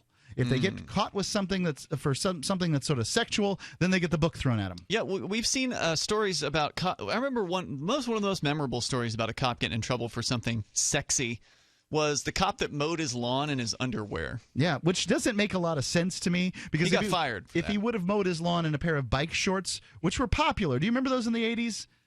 The spandex. Yeah, they're right? like spandex shorts, and which they were was tight. Basically what he was wearing. I mean, he was wearing. It wasn't spandex, but it was one of those. It wasn't tighty cotton. It wasn't the tighty whities. The boxer briefs. The boxer briefs. That's right. So it's still kind of like form fitting. Right, and I mean they're really not much different than a pair of biker shorts. Right. So if he was out there in a pair of biker shorts, spandex, lycra, and with some color down the stripes on the legs, then it would have been okay. But if it was because it was Fruit of the Loom and it was cotton and spandex, then that's not acceptable. So that was one example of a cop getting in trouble for some sort of sex-related thing, even though there really wasn't sex involved, just nudity, or even though there wasn't nudity involved. It just shows how sensitive police departments can be towards these issues. But even in the case of cops getting busted for rape, it usually doesn't work out too bad for them. I mean, in the case of average people getting busted for rape, they'll throw the book at them. But when you're a cop, you get an extra special treatment. The story from New York Daily News, nydailynews.com. Greenville, Alabama. An ex-Alabama state trooper who was accused of raping a woman while he was on duty was sentenced to 6 months in jail. Raping a woman, 6 months. That's right. After he pleaded guilty to a misdemeanor sexual misconduct charge. So originally he was facing felony charges of rape and sodomy against his name is Samuel McHenry. Those were dismissed, however, as part of the plea deal agreement that he filed in the Butler County District Court in Greenville. McHenry's Alabama Peace Officers Standards and Training Commission certification will be revoked, and he'll have to register as a sex offender, according to the plea agreement. Not great. No. The sex offender thing can make it very difficult to get jobs and all that sort of thing. Yeah, no doubt. I mean, he didn't get completely exonerated here or anything, but I can see why somebody would want to prevent sex offenders from, say, working at nursery schools or being a dentist that puts people under laughing gas or whatever. But I think that it can be very difficult for people to reintegrate with all these lists and these sorts of things. It's hard enough to get a job as a felon, but to, add to that a sex offender or whatever, and it's just, it makes it very difficult. What do you want? Do you want to put people like this in desperate situations? Because I don't think you would. So the plea deal comes amid increased national attention on allegations of sexual misconduct by law enforcement officers. In a year-long investigation of sexual misconduct by U.S. law enforcement, the Associated Press learned of about 1,000 officers who lost their badges in a 6-year period for offenses including rape and propositioning citizens for sex while on duty. Now, one would think, now I'm certainly not claiming that every police officer out there is a rapist, but I would claim that if there's a position of, if rape is a crime of power, and that's what I'm told, I'm told it is not a crime of lust, but in fact a crime of power, dominance, that castrating rapists doesn't work because it doesn't particularly matter. They still want to dominate people. So whatever. I can only believe what I read, right? That if it's a crime of power, that positions of power would then therefore attracted to people that had a higher propensity to do this kind of stuff.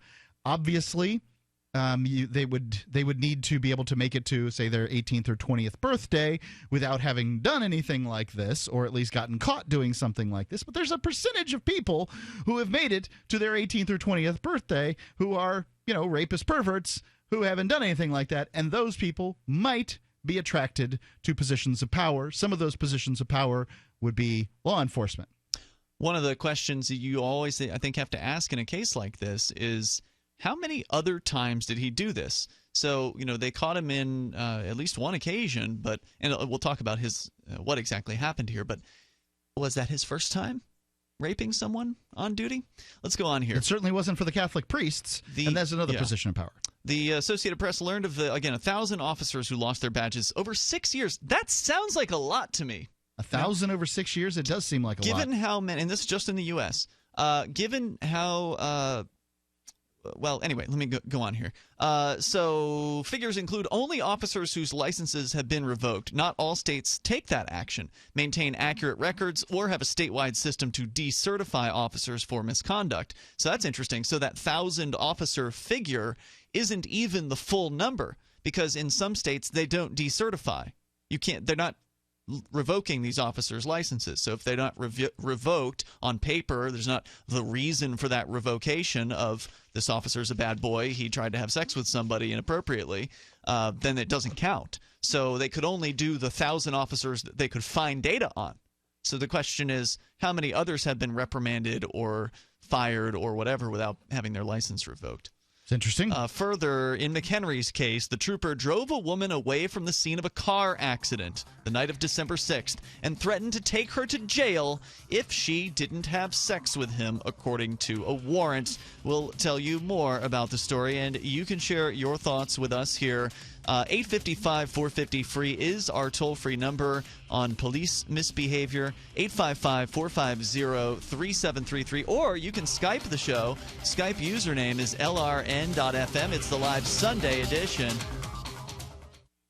So you've got to take a state construction license exam or certification. Can't decide on what books or what chapters to study? Discover right now how you can eliminate unnecessary books and wasted study time. At contractorexam.com, our study materials zero in on state-required test topics in an effective, multiple-choice format. So whether you're a plumber, electrician, general contractor, or other construction-related trade, contractorexam.com will help get you prepared. Visit us at www.contractorexam.com today. Hunters, anglers, campers, and survivalists. Get back to nature. Expand your horizons with the highest quality, most versatile, unique slingshots and sling bows on the market at slingbow.com. Slingbow products are compact and models start from just $17.98. They're perfect for your bug-out bag or storing in your vehicle. Give yourself and your loved ones the excitement and tradition of Slingbow, a new frontier in archery and truly modern twist on this primitive survival tool. Feel the thrill only at slingbow.com.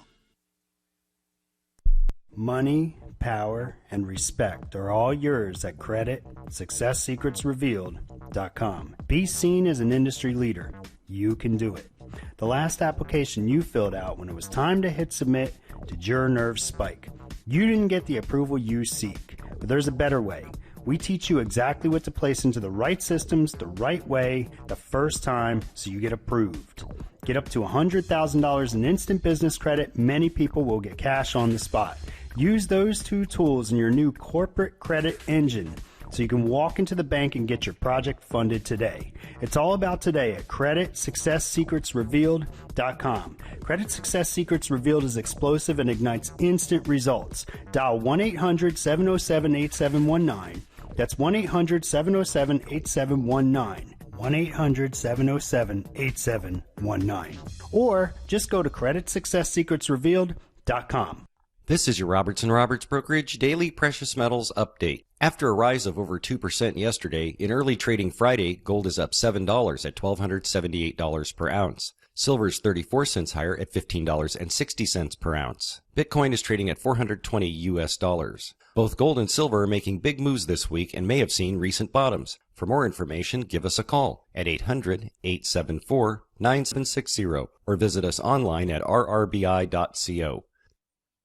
Did you know that you can listen to and watch Free Talk Live during our live shows 7 days a week from 7 to 10 p.m. Eastern via our studio cam at cam.freetalklive.com? Not only that, but you can also chat with other listeners at the same time. Do I need to mention that both the studio cam and chat room are totally free? Outside of Free Talk Live's live hours, you won't see a cam feed, but will hear audio from the Liberty Radio Network. So listen, watch, and chat all free at cam.freetalklive.com. That's cam.freetalklive.com. Understanding your credit score is the first step towards managing and improving it. This is Charlie Sundstrom with your Van Dyke Mortgage Minute. The most influential component of your credit score is your payment history. Almost equally as important is the amount you owe on credit accounts. Also impacting your score, but to a lesser degree, are the length of time you've utilized your credit, the number of new accounts, credit inquiries, and your various types of credit accounts. To help achieve or maintain a healthy credit score, have a system set up to assure your bills are always paid on time. Don't max out your cards. It's better to have a high credit limit with a low balance. Never close old accounts. The age of these can actually help your credit score. But don't be afraid to use your credit. You need several accounts in order to have a credit score. Just keep the corresponding payments within your means. For your mortgage pre-approval and refi needs, start by visiting VanDykeMortgage.com. Corporate NMLS 3035. Van Dyke Mortgage is an equal housing lender. Charlie Sundstrom, NMLS 134251. While our satellite channel is free to listen to, it's not free for us. You can help us cover our satellite costs with the chip-in on the right side of the page at lrn.fm.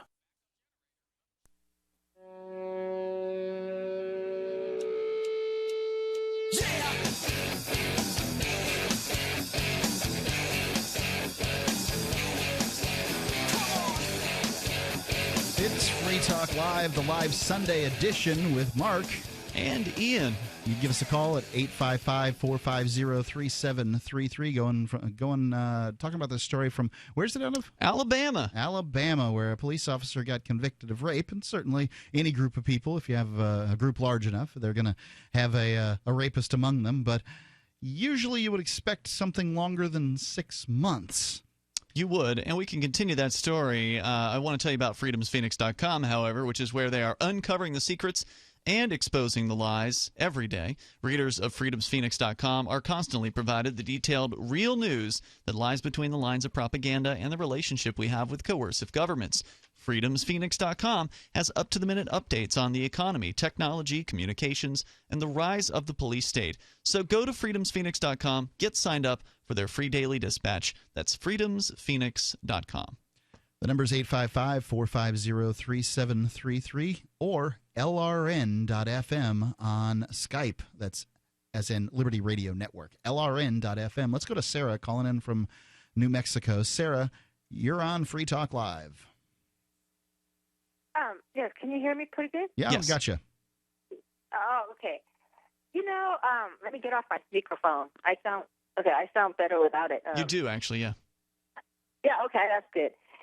I just want to say that, did you know that we had about 4,800 people last year killed in auto-related accidents? Sounds low. So it was like, huh? That sounds low. Go ahead.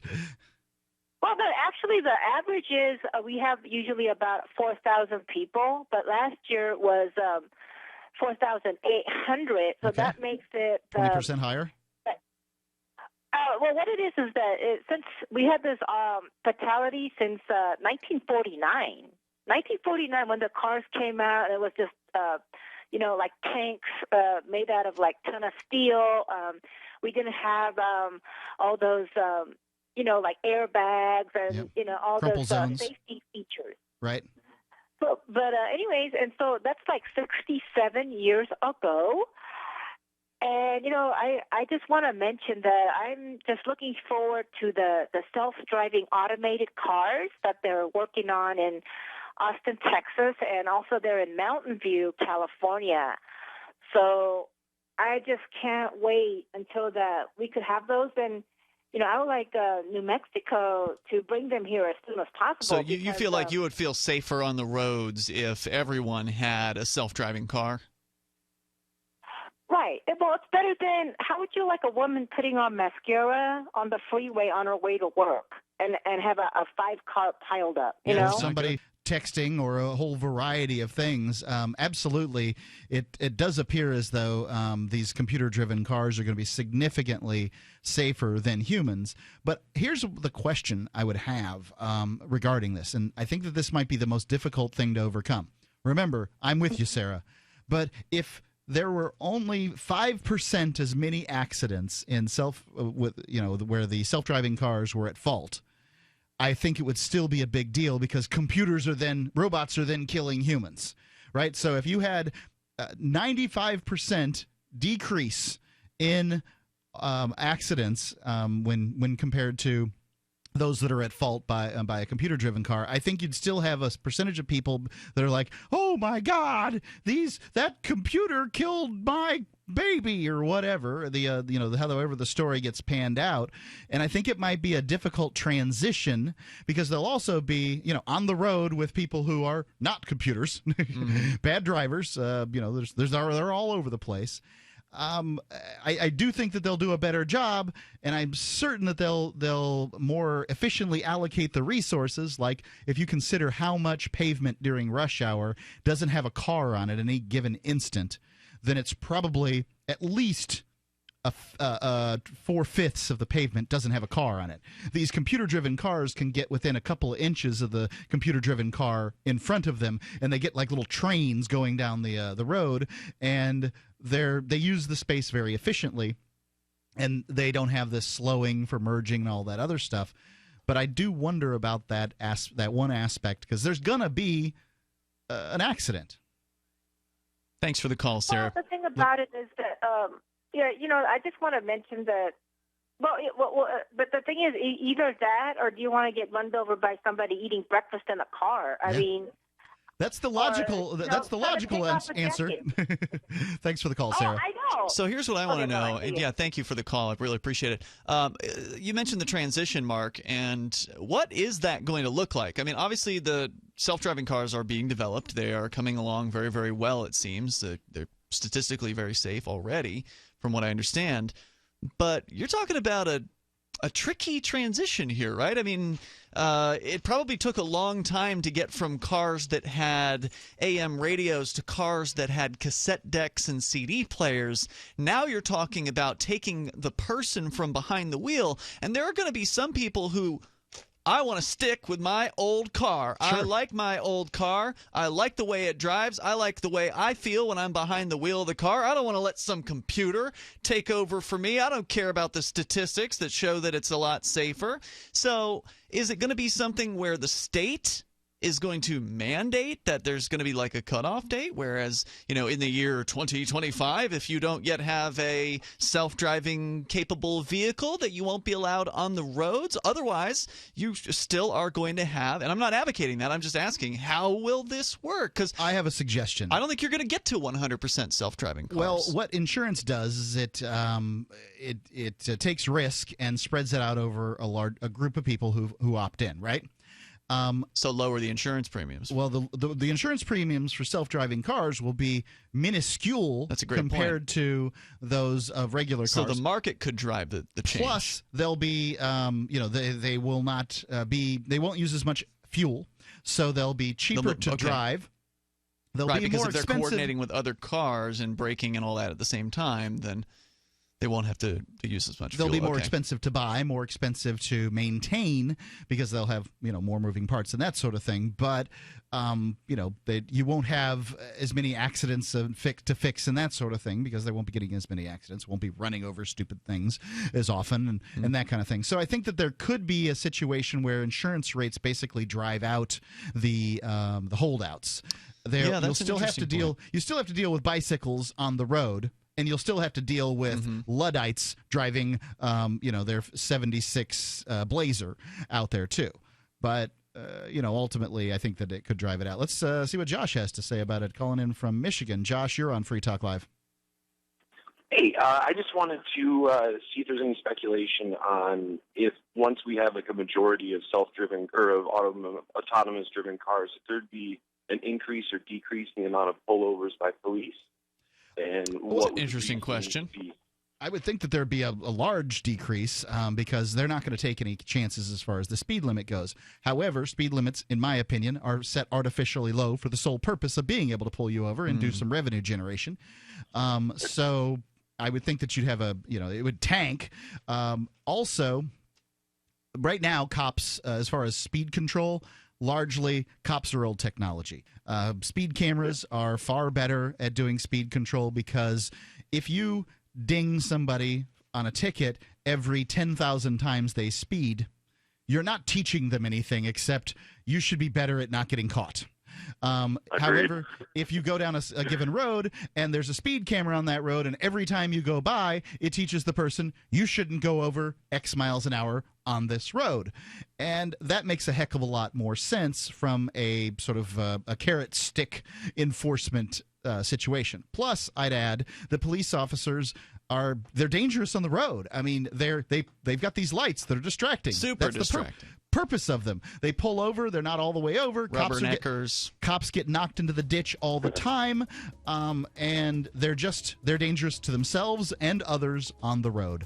And oftentimes they don't even want you to pull into a parking lot because they feel like that's unsafe for them. So, yeah, that's technology that needs to be changed. Josh, you got something else? No, sir. Have a great day. Thanks to you. 855-450-3733. It's 855-450-FREE. Free Talk Live.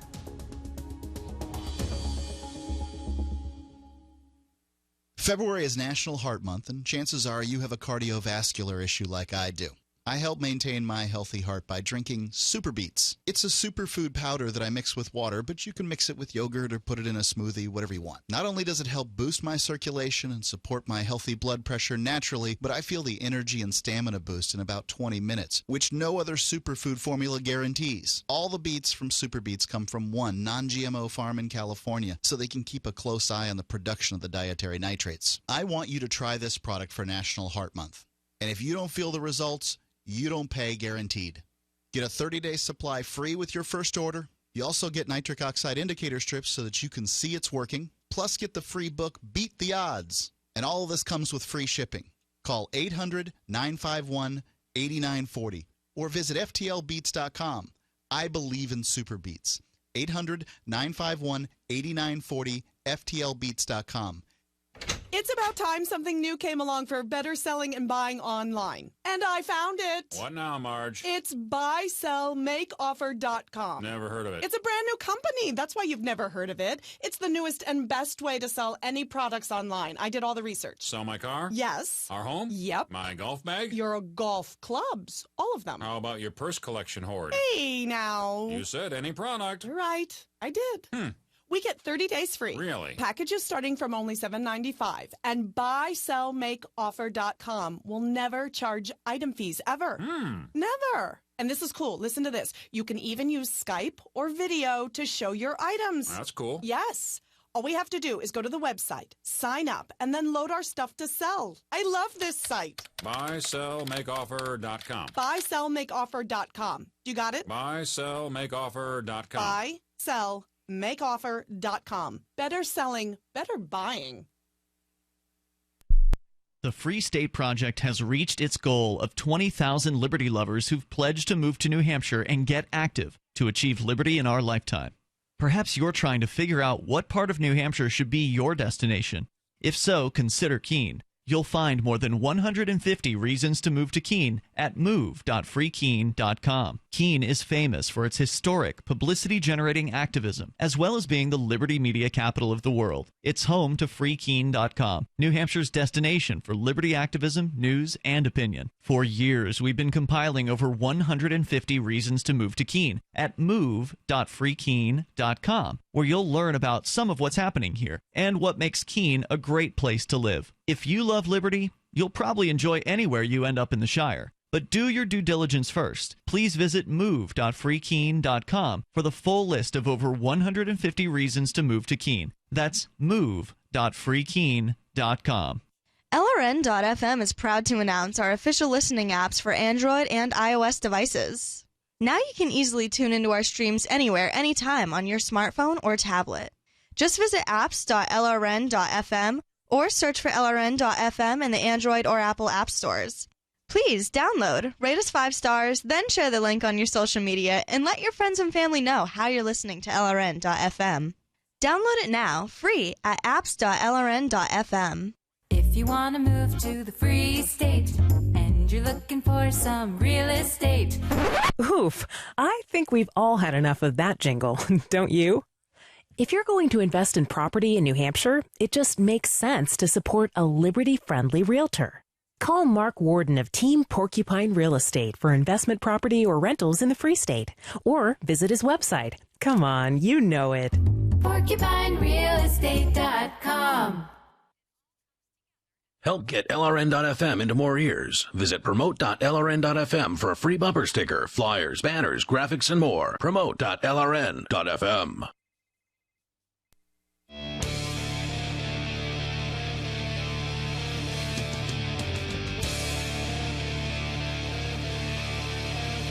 Free Talk Live. True to our name, you can bring up anything. And Sarah called in and talked about self-driving cars.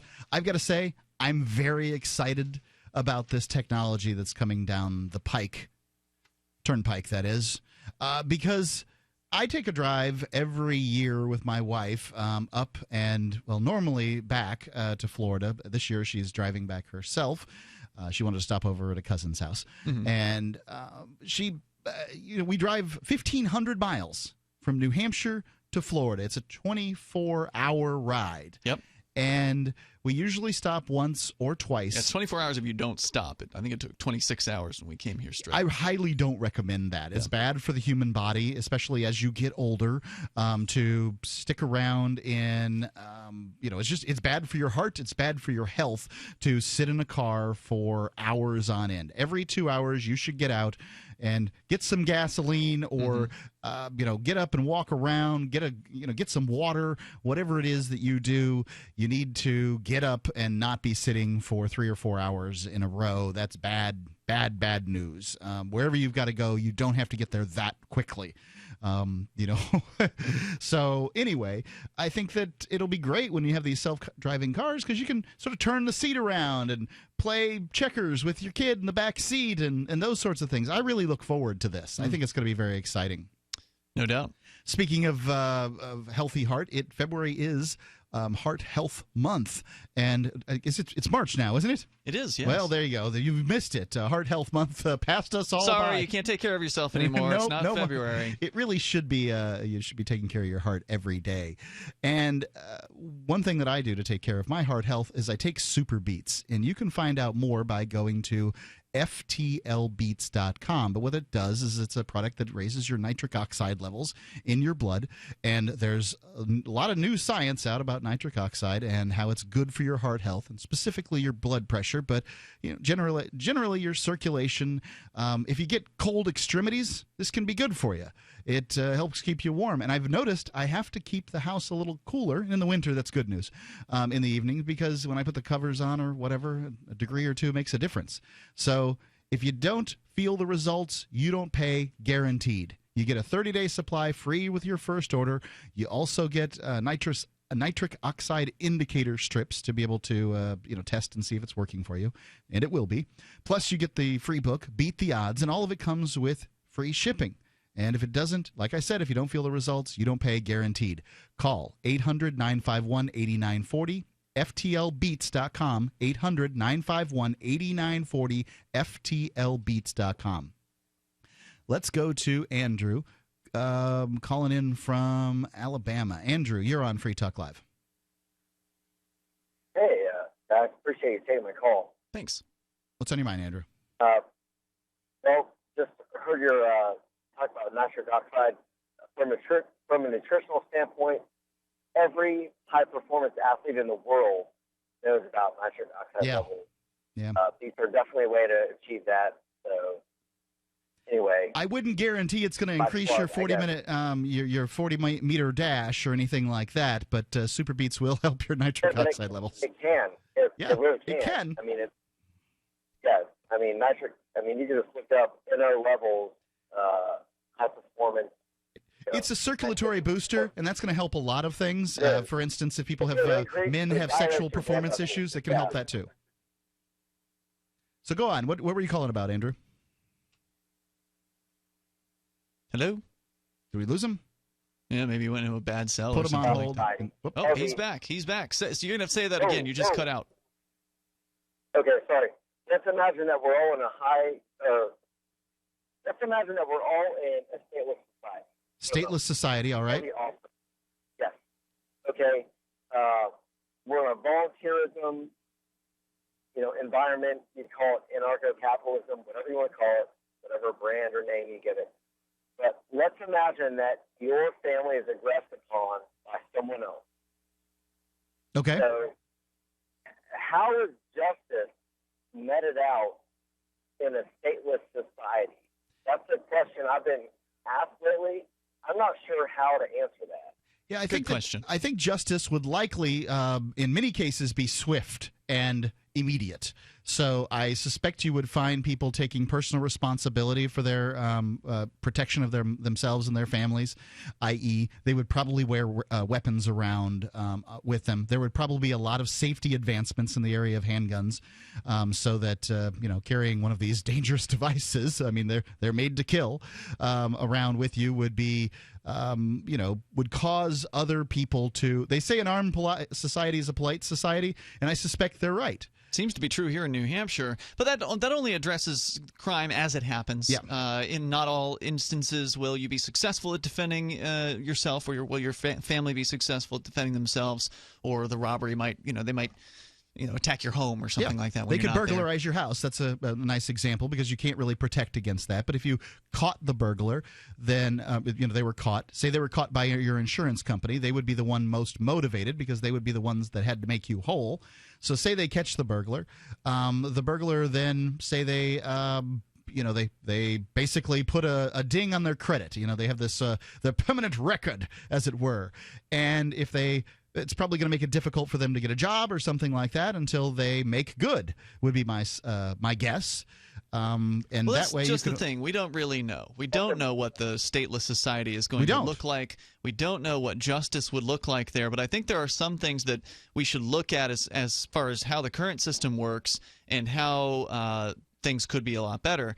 And with the current system, it's a one-size-fits-all justice system. You've got judges that are mandated by law to sentence people to certain levels, and if the police screw something up, for instance, there's no real liability for them. So if they get the wrong guy, as we've seen a myriad of times where the wrong guy gets arrested, put in a prison cell, and then later, a decade or two later, he's released, exonerated. People will still be falsely accused and falsely convicted in a in a stateless society. Sure, but the point I was trying to make about that is that if someone is falsely accused, then there's personal liability for the person doing the accusing. Meaning that if you are picked up, somebody snatches you up, Andrew, and says, we think you raped this girl, and then it turns out you didn't rape that girl, well, you've just been kidnapped by the people who thought that you raped that girl. And had a very serious charge leveled against you. Right, Many so now people there's have So now there's a case against the people who kidnapped you because they deprived you of your liberty while accusing you of this, and then they would have to make you whole. Whereas when the police botch it up and they get the wrong guy,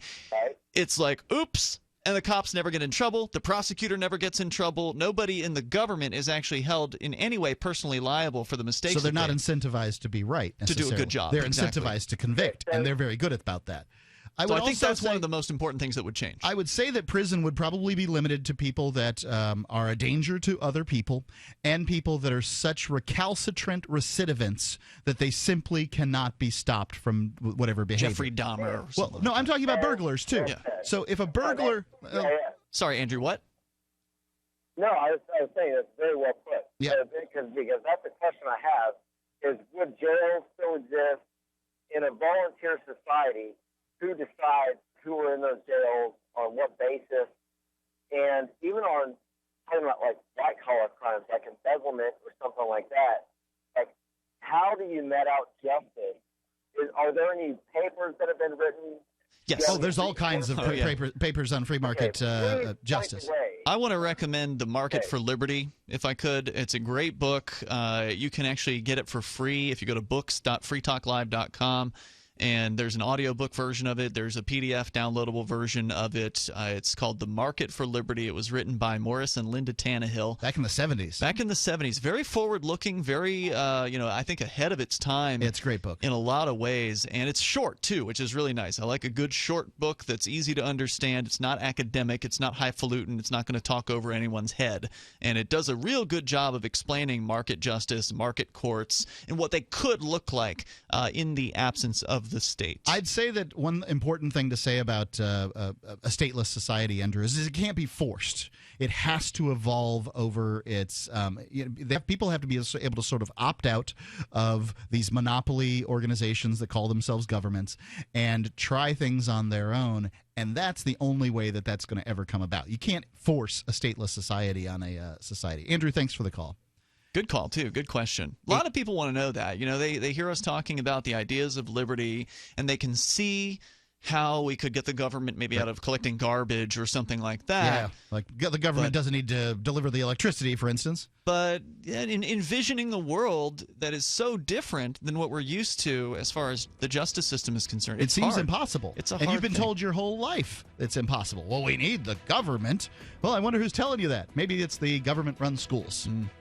And it's not that I don't think we need government. I don't think we need a monopoly government that doesn't allow you to choose for yourself. And no what wonder kind of the courts are so rulership you bad. want. No wonder. They're a monopoly. Monopolies are always bad. 855-450-3733. It's 855-450-FREE. Free Talk Live. There comes a time when you need custom embroidered or screen printed apparel for your business, organization, or a special event. Corporate Casuals has been helping people create great looking logoed apparel for over 25 years. They can produce a single piece or thousands using name brand apparel like Nike, Patagonia, Adidas, and Hanes. Create your logo in their online embroidery design studio or upload your existing logo and they'll turn it into embroidery. Go to corporatecasuals.com/FTL and include FTL in the order notes and save 5% on your order.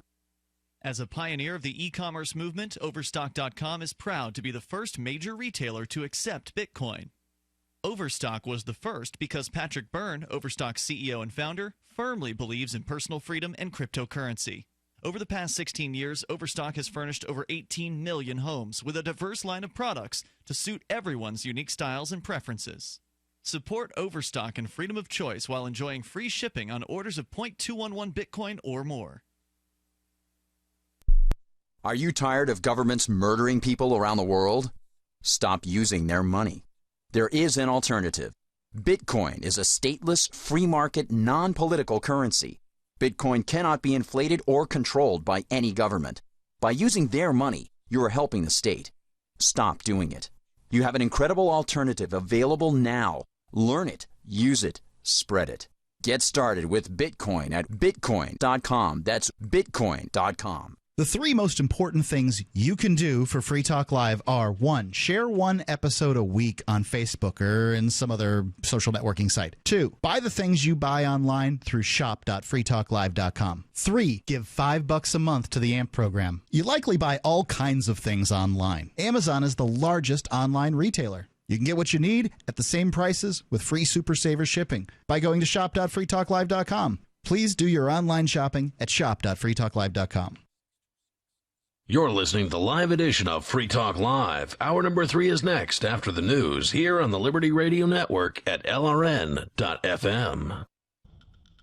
From Keene in the Shire, the Liberty Media capital of the world, this is Daryl W. Perry, host of FPP Radio News for Sunday, March 6th, 2016.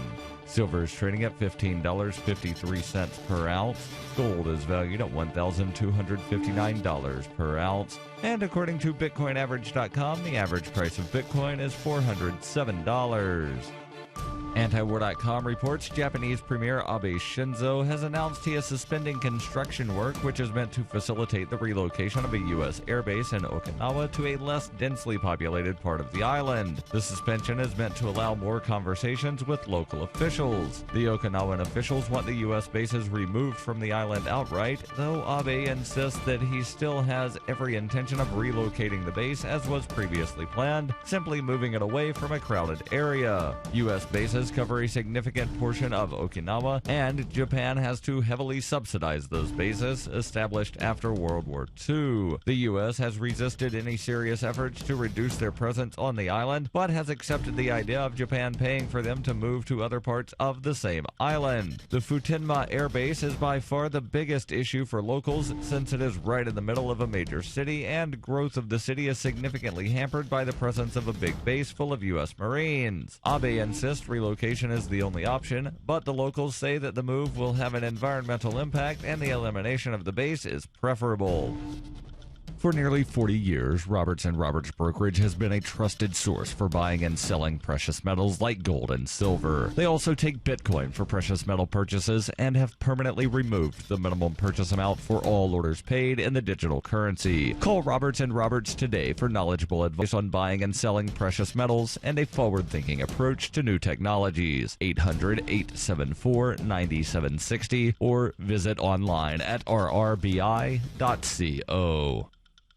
UPI reports Texas Senator Ted Cruz trounced Donald Trump in the Kansas and Maine GOP caucuses, while Trump won in the Louisiana primary. Cruz won by 13 points in Maine, but ran away from Trump for a 25-point victory in the Kansas caucus on Saturday, but Louisiana was called for Trump late Saturday evening as he had a large lead. Florida Senator Marco Rubio and Ohio Governor John Kasich battled for third place in all four of the races, and neither got within 10 points of either Trump or Cruz. Cruz told reporters in Idaho after the Kansas win that it appeared Republicans were beginning to line up behind him against Donald Trump, saying if Donald Trump wins the nomination, Hillary Clinton is going to be president. Cruz also won the straw poll among party leaders at the Conservative Political Action Conference, taking 40% of the vote to 30% for Rubio, 15% for Trump, and 8% for Kasich. On the Democratic side, Vermont Senator Bernie Sanders defeated former Secretary of State Hillary Clinton in the Kansas and Nebraska caucuses, while Clinton was projected to win big in the Louisiana primary. Democrats in Maine caucus on Sunday, March 6th.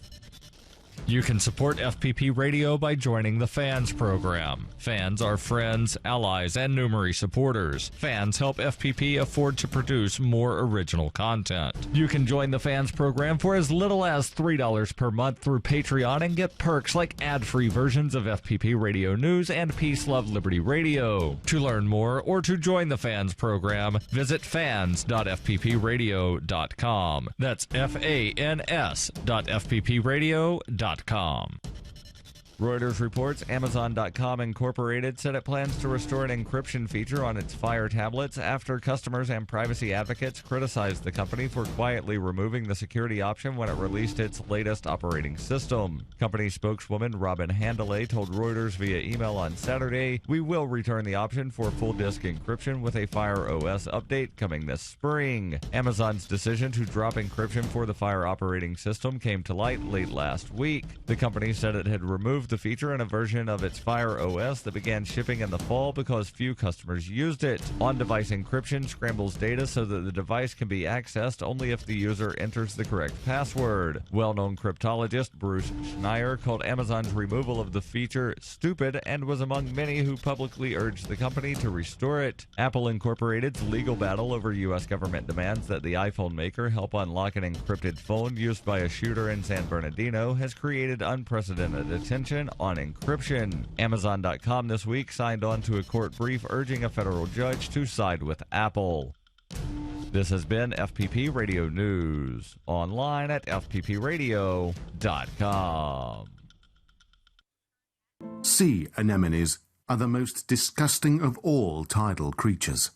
Their thick tentacle arms are engorged with the collected urine that makes up much of tide pools. Whale urine, fish urine, otter urine, crab urine, all sucked up by the moon and deposited in these natural outhouses. Clownfish share a symbiotic relationship with sea anemones. The clownfish cleans the sea anemone. In exchange, the anemone sprays urine on the face of the clownfish. It's one fetishistic delight. Contrary to popular belief, sea urchins are not in fact animals. Indeed, they are not alive at all. They are simply the clumped-together leavings of the ocean's denizens. This is the Onion News Network.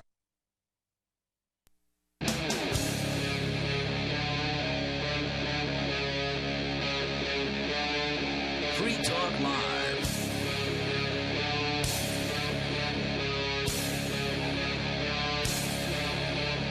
It is Free Talk Live, and we are live this Sunday evening. It's Mark with you. I'm Ian. And, Free Talk Live, it's a show where you can call in and talk about whatever you want. We had a caller in the last hour call in about self-driving cars and how she thinks that technology is going to be, it's going to leap forward. It's going to be a leap forward in the area of safety. And I think it's absolutely true. The evidence seems to point that way. There's all kinds of advantages to it.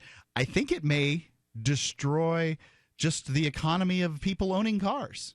I mean, really, what do you want a car for? You want a car for easy transportation. Well, if the road is covered in, let's say it's Uber, because this is they're in the news right now. It's a name that people understand. But let's say that there's a company that runs essentially taxi cabs all over America or wherever region, and you can get to work and back and spend less money because a self-driving car will take you. Now, let me back that up. The difference is a taxi cab company, well, they don't have they have to pay a driver, right? There's a human being who has to have a house and eat and go out and have a good time, a little entertainment money, whatever it is that they do. You've got to pay them. Well, without those personnel costs, it's going to be a huge savings, and it may be a large enough savings that people can just share cars. I generally come to work at 6 o'clock in the evening and then return home at 10 p.m. So the person that drives to work in the morning at 8 o'clock and returns home at 4 p.m., that same car that they could have, I could be using it in their off time. So it's a better allocation. If you consider how often your car sits as opposed to when it moves, that's what I'm talking about. Yeah, it's an interesting thing, and we do know that Uber is working on a fleet of self-driving cars, which is kind of interesting because Uber has always advertised itself as not a cab company, which this would essentially make them into a cab company, kind of, in that they would finally have a fleet of cars. Robot cab company. Which they currently don't do. So I see where you're coming from, that Uber has made it so riding is more efficient for the people who are willing to take Uber. And that makes sense, meaning that instead of 4 seats being available in your car, or three out of 4 seats being available, you fill it up with as many people as possible, and everybody pays less for the trip. Ride sharing makes sense from that aspect. But something that I guess would be pushing against that would be the independence of being able to have your own car. I mean, Uber would have to be really prolific. Like, there'd have to be Ubers, or whatever the equivalent would be, these self-driving for hire cars would have to be everywhere, to where you would be able to hail one and get one relatively quickly to get where you want to go. What do you think it costs a year to keep a car on the road? Thousands of dollars, I would imagine. I don't know. Yeah, I would say it's thousands of dollars, but it's not tens of thousands of dollars, which is what it costs yearly to keep a car on the road with a driver. I would say that it's probably a sixth or a seventh as it's a seventh as much. So what you're saying is they would be able to have more cars because they wouldn't have to pay the drivers. Right. They could potentially have more cars, but also they would be replacing the cars of the people that would be riding in them. So there's a lot of cars on the road right now. And also, if you could increase the efficiency by, like, say, doing a kind of a bus service thing. I'm going here, like you let the service know that you go this place on a pretty regular basis at that time, and they pick you up along with another person. that's, if you're not in too much of a hurry, if you can spare 15 minutes, then that's half as many cars on the road.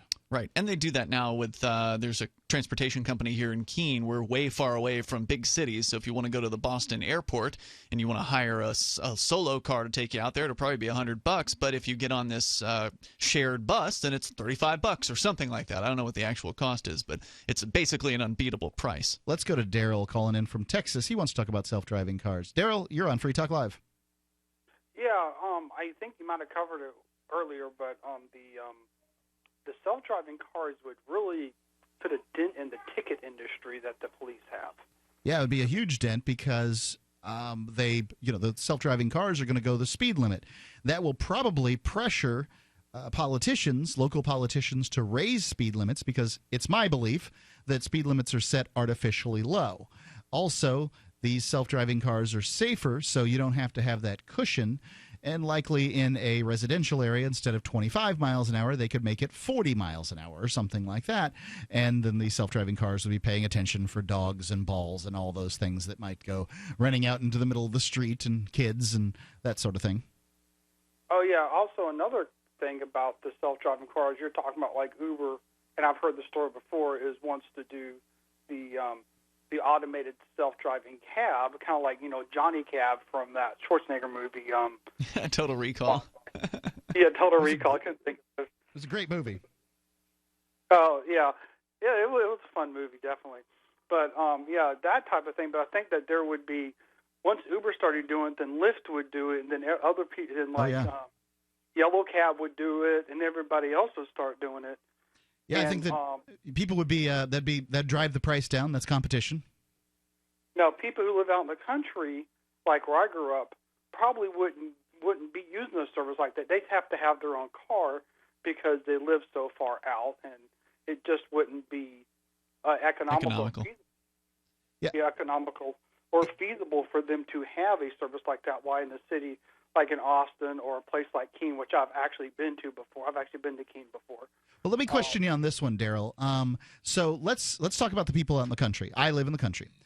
I'll bet you that I would be willing to give up a car for, let's say they ran a bus service. Remember, there's no driver, so you don't have to pay the personnel costs. A bus service up and down, your given state road, whatever it might be, and you could, ding the bus service on your cell phone, let them know that you're coming out, so that they, they make the stop and pick you up, and then they take you to some place where, a hub where then these cars that are going to take you to, your final destination are. So the country people are taken then into what essentially is a bus stop or something, a transfer station, and then these cars come and pick them up.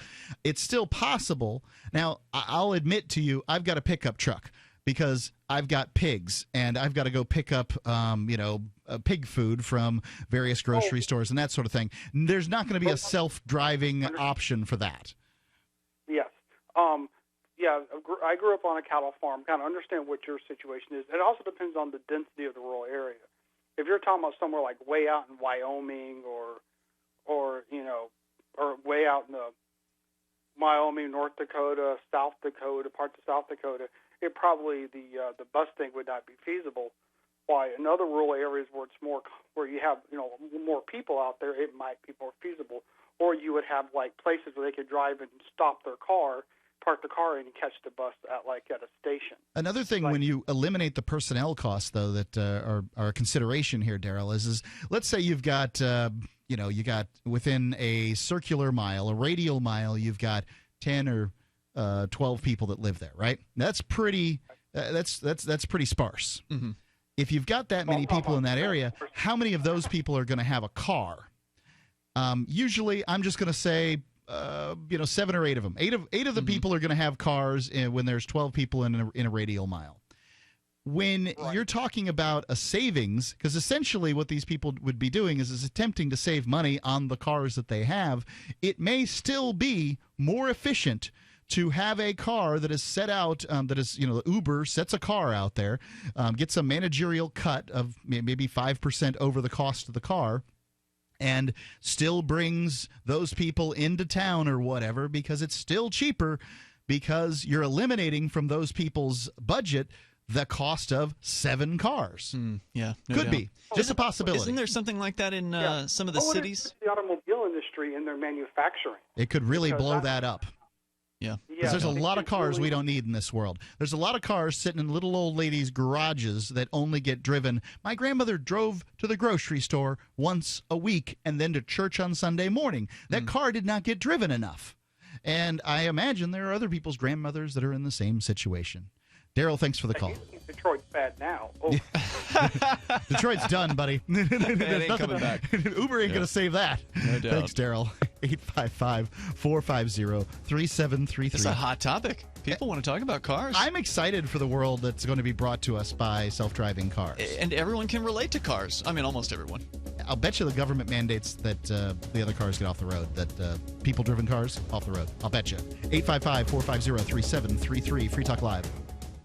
When I adopted her, she was a mess. Scabs, itching, licking, missing fur, hot spots, a thin, dull coat. So I take the dog to the vet for the standard run-of-the-mill tests and treatments. No results. I hear your advertisement on the radio. DINOVITE.com. 859-428-1000. So I get the 5-pound box of Dynovite and the Lico Chops within a 4-week total. Instead of a German Shedder, I have a German Shepherd. Sheba is a 105 lean pounds of shiny, smooth, happy dog for life because she gets fed Dynovite. And the results, they're just incredibly outstanding. And she loves it. When you rescue a dog, you have to do the right thing. You've got to feed him right for life. Do the Dynovite. Dynovite for life. 859-428-1000. DINOVITE.com. Are you tired of the cold this winter? Are you prepared for the next blizzard or snowstorm? What will you do when the power and heat go off? That could be our future. Fortress Clothing's Bug Out Bag with our head-to-toe solution is your one-step answer to survival in the cold. It doesn't expire, it doesn't go bad, it's lightweight and mobile, and it doesn't just sit on the shelf waiting for an emergency. You can use Fortress today. Be warm and comfortable if you or your family work in the cold. Be warm and comfortable while you play, hunt, fish, camp, ski, paraglide, go sledding with the family, or just shovel the walks. You will never be cold again. FortressClothing.com is the answer. Your emergency preparedness solution to the cold. Your solution to working or playing in the cold. Visit us at FortressClothing.com and enter RADIO. Buy now and receive your 20% off discount. You will never be cold again. FortressClothing.com. It could save your life one day. Arcade City is a ride-sharing app built by drivers for drivers. It's more decentralized than Uber and Lyft. With Arcade City, you can keep all of what you earn. Sign up now to drive for Arcade City at arcade.freetalklive.com. Arcade City was created by New Hampshire liberty activist Christopher David. When he publicized the idea in January 2016, he hoped to recruit 100 drivers by the end of the month. Instead, he blew past his goal with over 1,300 drivers signing up in just 2 weeks. Arcade City is connecting drivers directly with riders and is disrupting the already disrupted transportation industry. If you want to get involved, you can join as a rider or a driver. To ride with Arcade City, visit arcaderide.freetalklive.com. To drive with Arcade City, visit arcade.freetalklive.com. That's arcade.freetalklive.com to drive, or arcaderide.freetalklive.com to ride with Arcade City. If you want to know the latest about Free Talk Live before we go on the air, all you need to decide is how you want it delivered. It's your choice. Visit news.freetalklive.com. You can get emailed announcements and participate in contests via our email updates list. Plus, we have a Twitter account that you can follow and a Facebook page where you can become a fan. So visit news.freetalklive.com to get news about Free Talk Live as soon as it's announced and the way you want it delivered at news.freetalklive.com. That's news.freetalklive.com.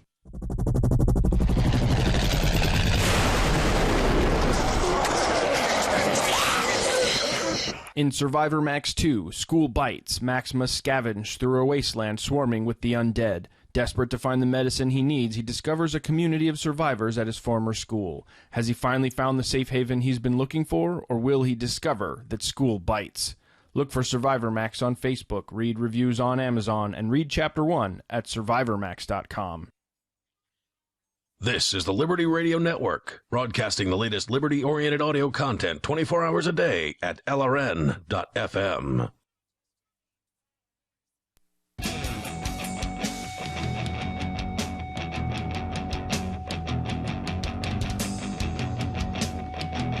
Free Talk live this Sunday evening. It is Mark with you. And Ian. You can call in, talk about whatever you want. People have been calling in about self-driving cars. And it's the future. Yeah, but right now I think the future is this ride-sharing thing that's going on. Yeah, no doubt about it. Of course, Uber and Lyft are the two big players out there, but not everybody is happy with Uber and Lyft. And by the way, I'm an Uber driver, so I like what they're doing in general. I like that they're challenging the status quo. They're challenging governments all around the world. I appreciate that. But I understand some of the critiques about them as well, and that is one of them is that Uber and Lyft, these are big mega corporations who are centrally controlled. There's a very centralized command and control structure involved here where Uber decides what the rates are. They look at different markets, and I'm sure they're looking at the cab companies and what their rates are, and they're making their decision based on, I'm sure, a number of factors. But they ultimately choose and say, we have determined, we, Uber, deem $1.50 a mile to be the appropriate rate for this particular market. And some of the drivers haven't really liked that because it has taken away their power to make those decisions, which Arcade City is going to give you if you are a driver. If you are an Uber or Lyft driver and you're looking to have more control over your business, maybe keep all of what you earn, you can do that with Arcade City because Uber's only going to let you keep 75%. How do they make money? How does Arcade City survive? Well, Arcade City is basically a startup. There's really not much to Arcade City. It's a pretty simple organization right now, but they've grown very, very quickly. They've had thousands of people sign up to drive already all around the globe. The first Australian ride just happened this week for Arcade City, so very, very exciting. Arcade City will be taking a cut of credit card fees through the app. So if you use the app, the Arcade City app, which you can download for iPhones or for Android phones, if you as a driver use the app to charge for the ride, then Arcade City will get a cut of that. But if you were to take cash, if you were to take Bitcoin, if you were to set up drives in the future or something. Well, whatever. If you're doing something outside of the Arcade City app, because the app will connect you with riders with drivers, just like Uber or Lyft. But you get to decide as the driver what you charge people and how you accept payment. So one driver might take Bitcoin, one driver might take Bitcoin Cash and PayPal, one driver might have one of those swipey things for their cell phone, like what do they call it, Stripe or Square. They might have that in their car. So the more that you can take, the more rides you might get. Anyway, it's built by drivers for drivers. If you want to drive for Arcade City, you can get started by going to arcade.freetalklive.com. It's basically it's the Uber killer. They're going to decentralize Uber and Lyft, and they're doing it now. Arcade.freetalklive.com. And if you want to ride with Arcade City, then just go to arcaderide.freetalklive.com. Let's go to Jeff calling in from Missouri. Jeff, you're on Free Talk Live. Who's going to put gas in these self-driving cars? I don't know. Won't we have to put the gas in? One would think. Do we just get in the car and say, "Take me to the gas station so you don't run out"? I would assume that the car would know to. It'll likely alert you. Yeah, and it probably is going to know where the gas stations are. I mean, my cell phone knows where the gas stations are. But it will need us to put the gas in, right? It could at first, and that might be a way to, like maybe the company gives you $5 or $2 off your ride or something to pump the gas, or maybe we see the return of gas station attendants who fill tanks up. This is interesting. I've never heard this objection. Yeah, it's good though. I mean, I like it. Yeah. And basically, you're just saying people are going to be too lazy. Like people will be so busy with playing board games or whatever. They in the can't car. get off their little motor scooter things that drive them around. Games on their phones in the back seat. Next thing you know, they're out of gas. I mean, it's concern. What about maybe this is alternative fuel and energy? And you hear about Elon Musk, inventing the car with the big battery. Yeah. There's another I know another inventor I read about the other day. A guy named Sean Balint is inventing a car that runs on garbage, or you put garbage into it and it runs.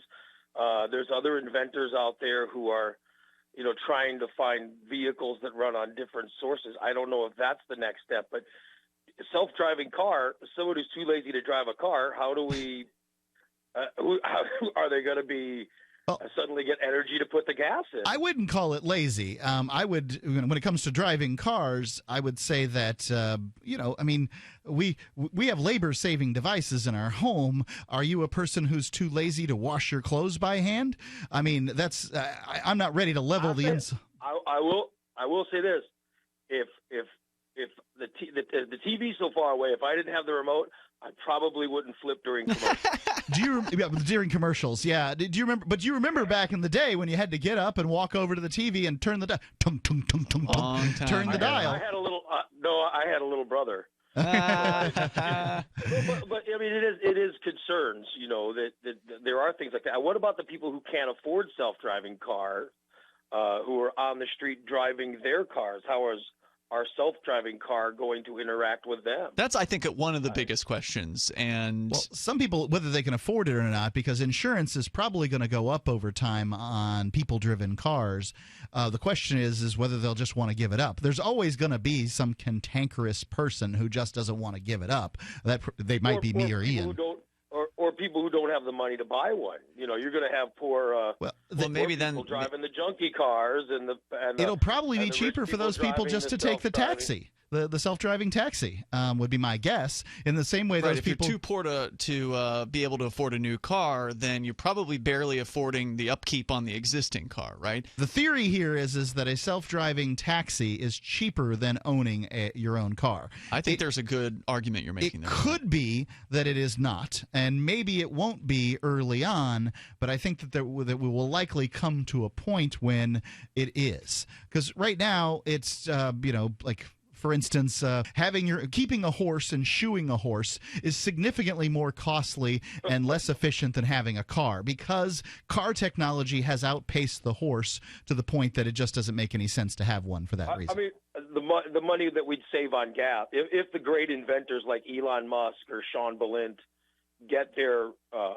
projects to happen, the amount of money we would save on gasoline would be, I guess, could make a big difference in order to make us all afford self-driving cars as well. I mean, if a car can run on a battery or garbage,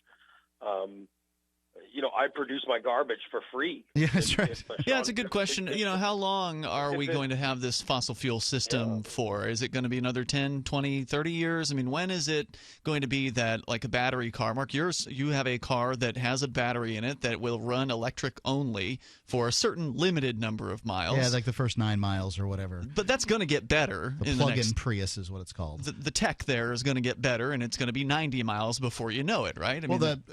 Already the Tesla is significantly better tech when it comes to that. I like the idea of having a gas engine. I like the hybrid notion, but the reason I like hybrids is because it saves the energy when you're pushing on the brake. It's storing up some of that energy in the battery, and it is making use of it. Jeff, great points. Thank you so much. Thanks for the call, Jeff. 855-450-3733. What do you look forward to in a world with self-driving cars? What do you fear? 855-450-3733. Every movie has the robots taking over, don't they? Yeah, a lot of them do. Free Talk Live.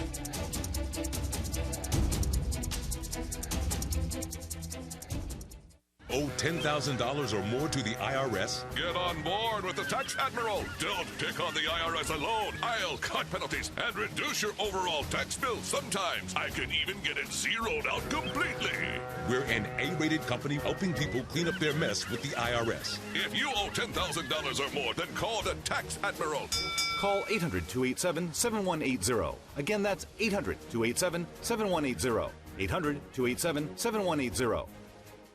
Are your Google search results killing you? Unflattering content in blogs, news articles, online reviews, social media, or other sources can jeopardize your reputation, your business, and your livelihood. Let Reputation.com help. Our patented technology will make the truth about you more visible while pushing down unwanted negative content. Improve your Google search results. Call Reputation.com at 1-800-831-0771 for a free consultation. That's 800-831-0771. Coming up a little later, the 10 best careers for someone at your level of attractiveness. Oh, but right now we have something truly incredible for you. Kenneth Quinn is a real-life psychic medium who claims that he can communicate with dead acquaintances. He's written a new book. It's called Small Talk from Beyond, Speaking with Distant Relatives and Friends of Friends Who Have Passed. Hi, Good Kenneth. to see you. Now, Thank Kenneth, you. you've written that you're able to connect people with the spirits of their old college professors or roommates that they didn't really know that well. When did you realize that you had this gift? Well, it was the day after my cousin's friend's wife's funeral. I was at home, and I suddenly felt a presence in the room with me, and I heard a voice say, "It's Vicky. Vicky Salchek, Dale's wife." Wow. We made a Tim's birthday thing a while back, and we talked about how hard it is having a cat. Fascinating. This has been so amazing. This has been fabulous. Thank you, Kenneth Quinn, for being our guest. Stay with us, because coming up next, we're going to show you how to lose some of that excessive weight by constantly picking at your skin.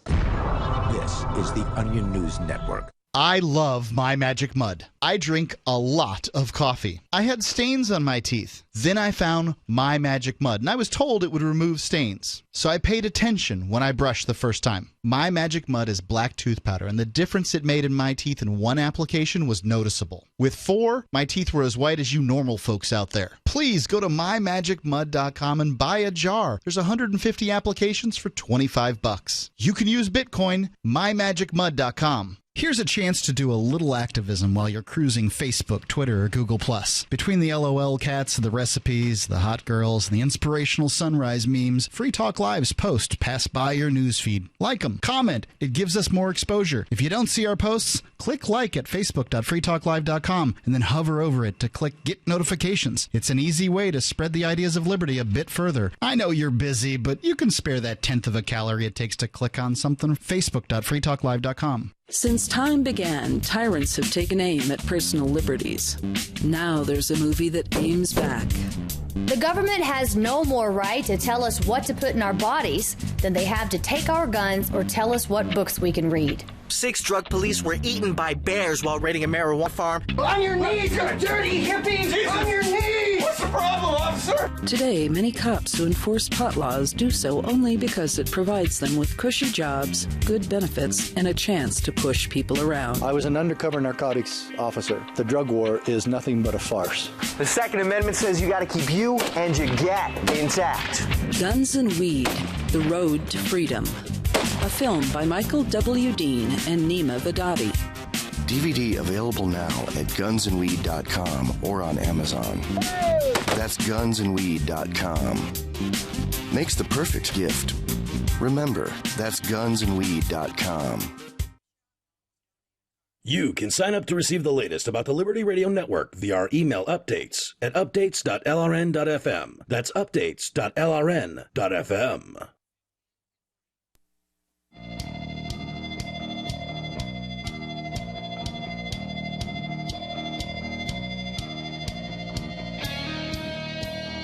Free Talk Live, the live Sunday edition. It's Mark with you. I'm Ian. And you can call in and bring up whatever you want here on Free Talk Live. That's what we do for you. Well, not just every Sunday evening, but every evening of the week from 7 p to 10 p Eastern Time. If we're not available on your radio station, well, why don't you send a message to your program director and ask him very nicely to add more Free Talk Live because you like us. And well, failing that, there's always freetalklive.com. So check us out. It's freetalklive.com. And we've been talking about self-driving cars. Let's go to Jeff in Illinois. Jeff, you're on Free Talk Live. Hey, guys. One thing is the self-driving car, because it's going to be computer programmed by someone, and very likely you were saying the government could have more and more control of this stuff. It could take you to the concentration camp. Yeah, take you to the jail. We smell marijuana. The car detects marijuana substance on your clothing. You'll be stopping by jail on your way to work. Yeah, one thing's for sure. If the police want you, the self-driving car is going to do whatever the police want. But right now, it's my understanding that even OnStar will do Stop that your much. car. Stop your car, that kind of thing. So, not much of a step forward there. If you have some kind of infraction over any law, it might do a check on you and take you down to the police department. It's got your warrants. Like yeah, I wouldn't doubt it. But I think that's a concern. That the sort of the overarching surveillance state will be in these cars. Creates a second class of citizen, those with warrants. But it might put pressure on law enforcement agencies to not put out so many petty warrants, because what would they do once they have everybody, once they catch all the people with warrants, then that's going to put a lot of pressure on them from the standpoint of incarceration. What's that? Have you guys heard of the 100 people down at the police station? They're flooded. Yeah. Have you guys heard of the Sky Car? The Mueller Sky Car? Yeah. You guys know it. Yeah, they've been developing that since the 70s. Terrafugia has one out that's supposed to be coming out in 2016. It has fold-out wings, and basically it's an airplane a car that converts into an airplane. Well, we know the federal government has been what's been standing in the way of the Mueller Sky Car all these years. I mean, they just don't want to allow people to have these things. I mean, look, they want you to get your drones registered. They're certainly not going to, anytime soon, have any kind of process for the average person to get a flying car. And I think it's sad. I don't think there's a lot of efficiency to flying cars, personally. I mean, when you're talking about I disagree. all the concrete around the world, around America, it's significantly cheaper to roll a car on pavement than it is to fly one through the air. Now, if you're talking about paving, what's that? They run on alcohol? Sky Car, Sky Car. I believe it runs on alcohol. Interesting. Yeah, Does that mean it's more efficient because of that, or what? I don't know enough about fuel. Well, it wouldn't be polluting. People used, 100 years ago, the cars ran on alcohol, and the only reason for a prohibition, or the main reason, was actually to make a gasoline monopoly. It wasn't so much to stop people from drinking. I've never heard that. I've heard it. Very interesting, Jeff. Thank you for sharing your thoughts tonight. I appreciate that. A book about it. Alcohol can be a gas. Excellent. Good to know. Thanks for the call.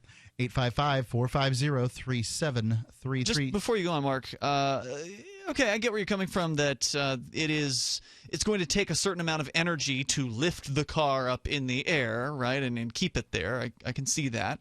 But I mean, look, if you take, for instance, in New Hampshire, where all the roads are windy, at least out where we live, it's 50 miles from Keene to Manchester on the road, but it's probably only like 30 miles if you were to go straight, meaning that if you could just shoot up and then go straight and not have to worry about driving around mountains. Yeah, there's a lot of fuel that it takes to get a vehicle up to, say, the 200 miles an hour that to create the lift with the airfoil and that sort of thing.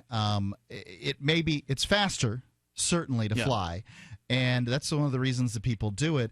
But there are very few circumstances where flying makes sense, especially for local trips over staying on the ground. I will accept Alaska, so where they don't have roads. If energy wasn't an issue, then flying you would support.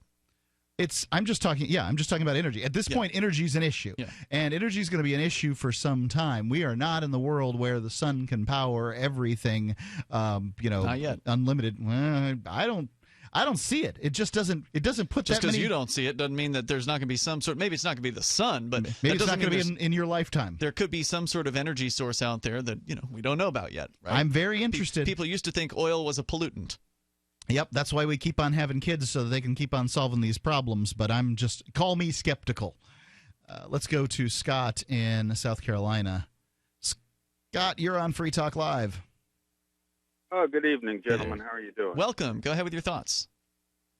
Okay, there's an article in the Washington Post about searches in Washington, D.C. Yeah, I saw that article. Very, very detailed about the police botching searches, going to the wrong house, and basically terrorizing innocent people. That one? Yes, exactly. Yeah. And another aspect of it, it was a comprehensive article, was the abuse of the Fourth Amendment and how warrants are being issued based on training and experience. Well, based on my training and experience, I think there might be something illegal in that home or that apartment. The chances are you're right. I mean, you pointed a given home, you could probably find something illegal in that house. Especially right, but I think that states that have outlawed things like sex toys and that sort of thing. Go ahead. flimsy ground for a search warrant. Oh yeah, it's flimsy ground. but that's I'm only pointing out the fact that we've created so many laws in this country that pretty much everybody is committing a crime. So for a police officer to say that based on their experience and training that there's probably a crime going on in that house, yeah, they're probably right. And that's a problem with the government, nothing else. Now, here's my complaint about the article, and it was very good. To me, the outrage is the violation of the Fourth Amendment. But by the time the Washington Post, liberal newspaper, gets through with it, to them the real crime is that it's being perpetrated in the black community or disproportionately. They think that's the outrage versus, just, hey, it's our Fourth Amendment, for goodness sake.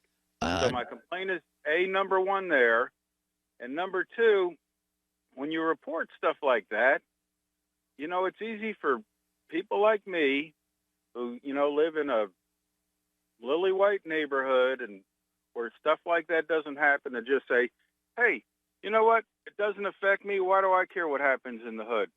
When they report it by race and focus on race instead of the outrage, it keeps us divided. It's divisive. I'm with you. We're all sharing the outrage of this. I'd point out, Scott, that there's been a study done that showed that when white people in states that have the death penalty heard that it was reported that it was disproportionately affects people of other ethnicities, they became more supportive of the death penalty as a result. So I think you're absolutely right that once people are like, oh, well, this doesn't affect me, then fine, I'm for it. That happens. Yes. Great call, Scott. Enjoy the show. Thank you. Thanks for making it. Thank you. Toll-free number is 855-450-FREE, 855-450-3733. Let's go to Sarah in New Mexico. Didn't we have a Sarah in New Mexico? I don't know. Sarah, is this your first call tonight? Yes. I just want to. Do I sound good? You sound great. Go for it. Yeah. I'm excited that here in New Mexico, we just passed a law that we could actually register to vote online. Huh. So did you know, 5,000 people have registered online? But you know what's really tricky is that you have to read what they print on the website, and it says that you must show a valid photo ID, or it's going to be, hey, beat it. You didn't read it. You forgot your ID, forget you. So you can register, but you have to bring your ID to vote. Is that right? Sarah, hold on, if you will, for just 1 second. I want to know more about this. 855-450-3733. 855-450-FREE. It's always a divisive issue as to whether or not people should have ID when they vote. I think they should. Ian? Nope. Are you searching for your soulmate? Someone you can trust, who will never betray you? Or cooperate with the NSA? Stop searching. With EasyDNS, you found a keeper. EasyDNS does it all. Domain names, web hosting, and managed WordPress hosting. EasyDNS stands up for your internet freedom. And with servers in Canada, they do not cooperate with the NSA. Go to EasyDNS.com. You'll love their services or get a full refund. They guarantee it. And they accept Bitcoin. That's EasyDNS.com. Free Talk Live has partnered with Amazon, the largest internet retailer. Imagine a department store category, and Amazon has it. Books, electronics, office products, furniture, jewelry, automotive, toys, clothing, sporting goods, and dozens of other categories. Now you can shop and support Free Talk Live by entering Amazon through our website. Go to shop.freetalklive.com, and Amazon will send us a portion of your purchase. You're going to do the shopping anyway, so remember to enter through our site at shop.freetalklive.com. That's shop.freetalklive.com. This is an important message to all listeners. If you owe more than $10,000 in back taxes to the IRS, the tax pros at OIC Tax want to help you. OIC Tax is dedicated to helping taxpayers just like you with their IRS problems. I owed a lot of money to the IRS. I was working long hours and weekends just to make ends meet. To make matters worse, the IRS was about to garnish my wages, and I needed to file several years of back tax returns. Then I called the tax professionals at OIC Tax. They stopped the IRS from garnishing my wages. They even placed my account into the IRS's financial hardship program so I don't have to make any payments to the IRS. That's right, no payments to the IRS while I'm in this program. Call OIC Tax today to see if you qualify for the IRS's hardship program. Call 800-272-9128. Call now and mention you heard this radio commercial and receive 10% off their already low fees. 800-272-9128. That number, 800-272-9128. Call now, 800-272-9128. Don't worry about things you can't control. Isn't that what they always say? But it's about impossible to avoid worrying about what's going on these days. The government has used the war on guns, the war on drugs, and the war on terrorism to tear our Bill of Rights to shreds. But you can fight back. The 10th Amendment Center has proven it, racking up major victories. For example, when the U.S. government claimed authority in the NDAA to have the military kidnap and detain Americans without trial, the nullifiers got a law passed in California, declaring the state's refusal to ever participate in any such thing. Their latest project is offnow.org, nullifying the National Security Agency. They've already gotten model legislation introduced in California, Arizona, Oklahoma, Missouri, and Kansas, meant to limit the power of the NSA to spy on Americans in those states. We'd be fools to wait around for the U.S. Congress or courts to roll back Big Brother. Our best chance is nullification and interposition on the state level. Go to offnow.org, print out that model legislation, and get to work nullifying the NSA. The hero Edward Snowden has risked everything to give us this chance. Let's take it. Offnow.org. So you've heard all 3 hours of the latest episode of Free Talk Live, and you're still hungry for liberty-oriented audio content? Did you know that we have another 24/7 audio stream at LRN.FM? The Liberty Radio Network airs the latest episodes of some of the best liberty-oriented podcasts on the internet around the clock. In addition to recorded content, you'll also hear live shows like Free Talk Live, originating from our Keene, New Hampshire studio. So listen anytime at LRN.FM. That's LRN.FM. This is your Robertson Roberts Brokerage Daily Precious Metals Update. After a rise of over 2% yesterday, in early trading Friday, gold is up $7 at $1,278 per ounce. Silver is 34 cents higher at $15.60 per ounce. Bitcoin is trading at $420 US. Both gold and silver are making big moves this week and may have seen recent bottoms. For more information, give us a call at 800-874-9760 or visit us online at rrbi.co. What's up next? Visit the Liberty Radio Network program guide to find out at shows.lrn.fm. That's shows.lrn.fm.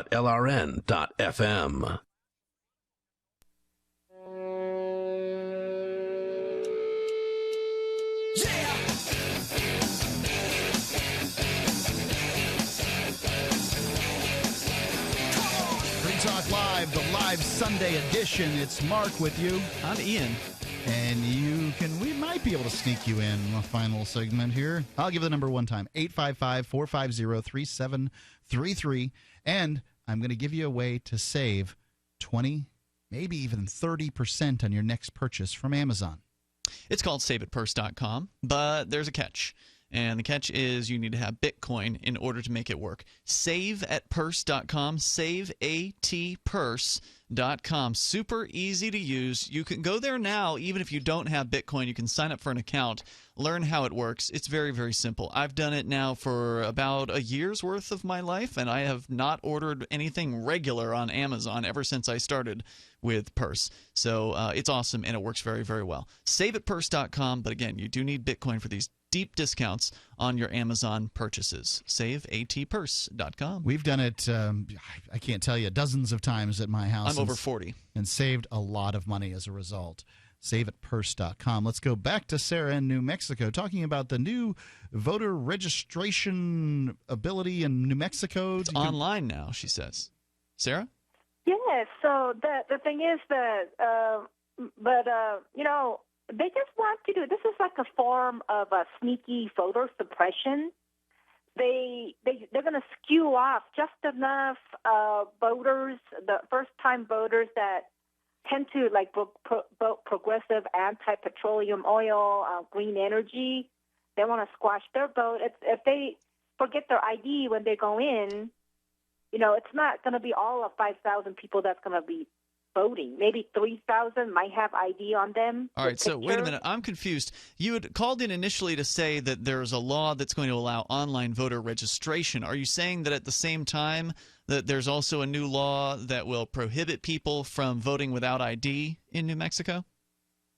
That's correct. All that, whether you registered on paper or online, for the first-time voter, you have to show valid photo ID.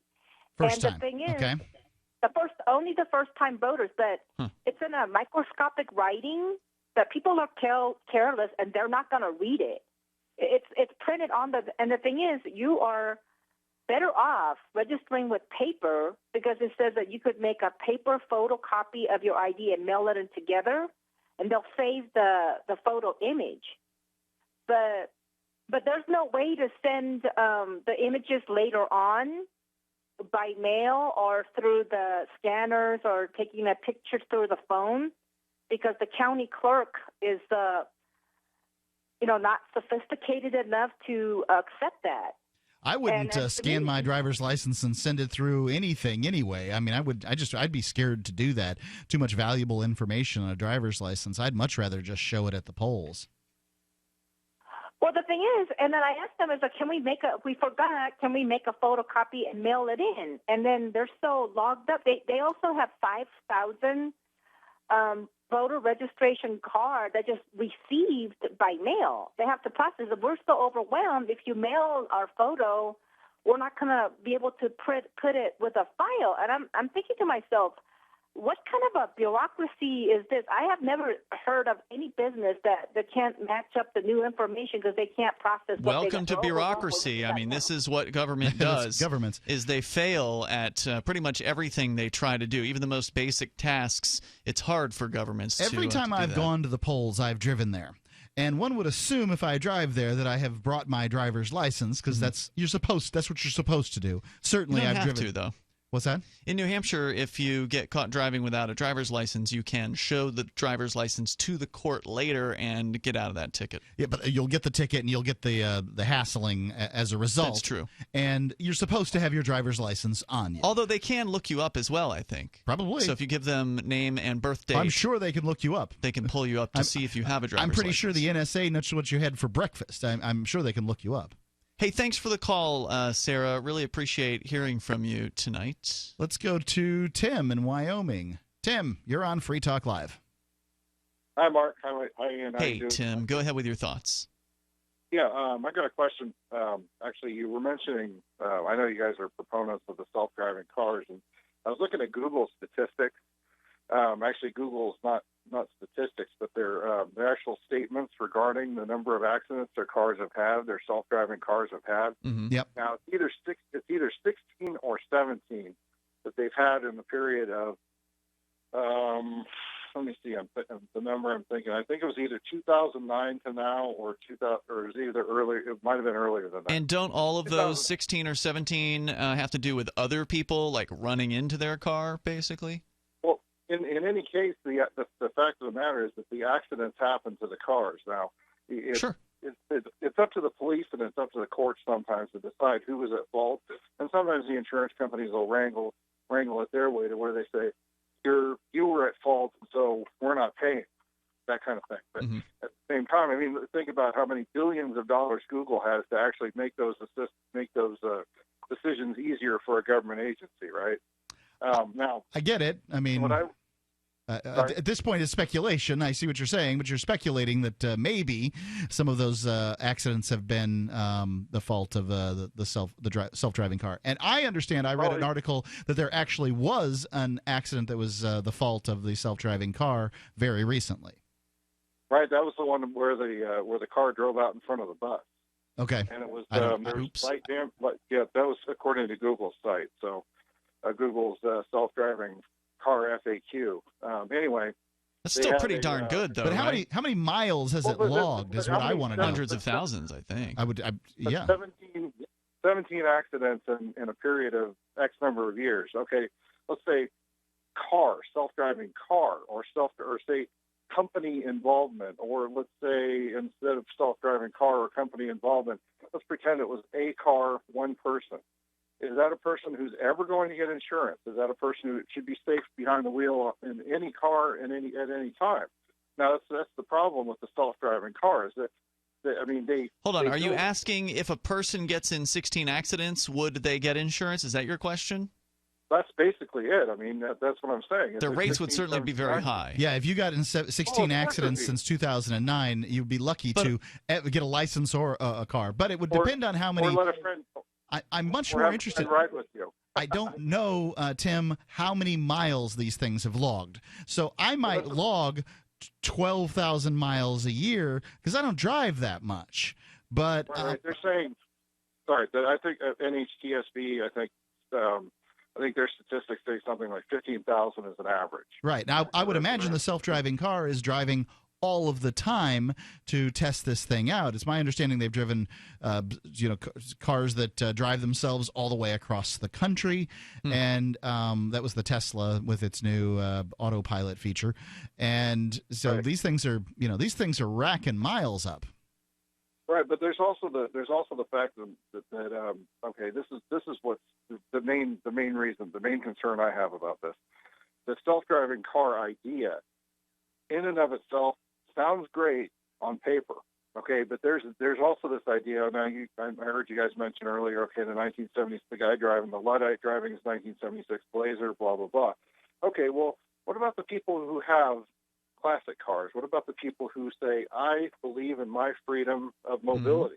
Yep. I will get behind the wheel of my car. I will not let the government tell me that I have to get into a so-called self-driving car, an autonomous vehicle that the door opens up. Okay, the Johnny Cab from Total Recall springs to mind, right? Yeah. Okay, it's just a robotic body, no arms, no legs, just a face and an inane sense of humor. Yeah, this comes back to what we were talking about earlier, where I asked the question of what is this going to look like when we're transitioning to more people driving these self-driving cars. And so obviously some people are going to push for government mandates. I certainly oppose that. Mark, you came up with a good example of how this might work, meaning that the insurance companies could set lower rates, presuming, as it seems, that self-driving cars will be safer.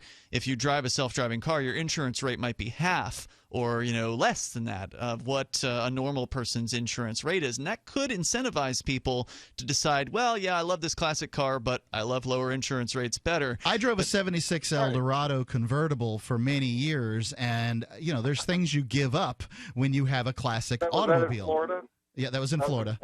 Yeah. Yeah, I'm guessing with the top down most of the time. With the top down, yeah, that's a big whale. Hurricane season or something, right? Yeah, of a vehicle. And when when you tap on the brakes of a normal car a little too quickly, everything's fine. When you tap on the brakes of a 7,500-pound front-wheel drive gas-guzzling monster, I mean, you expect to hear bang afterwards, and generally you wouldn't. So there's always things you give up, Tim. It's going to be interesting to see how it plays out. I think you have your mind in the right place on this, though. Thanks for the call, Tim. Yeah, thanks, Tim.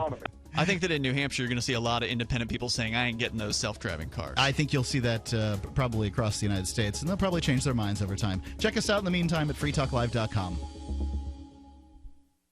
Why did you move to the Shire? I moved here to the Shire because there's other people around who take liberty just as seriously as I do. I moved to the Shire because I saw videos of people challenging authority and thought that I could get support myself.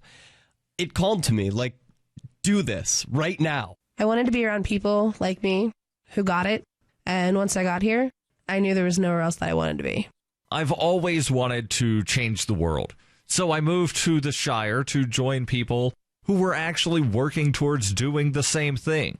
The people here are awesome, loving, and positive. It was for the adventure and for the feeling of something important is happening here, and I just wanted to come to sort of be part of that. Visit ShireSociety.com to read and sign the Shire Society Declaration.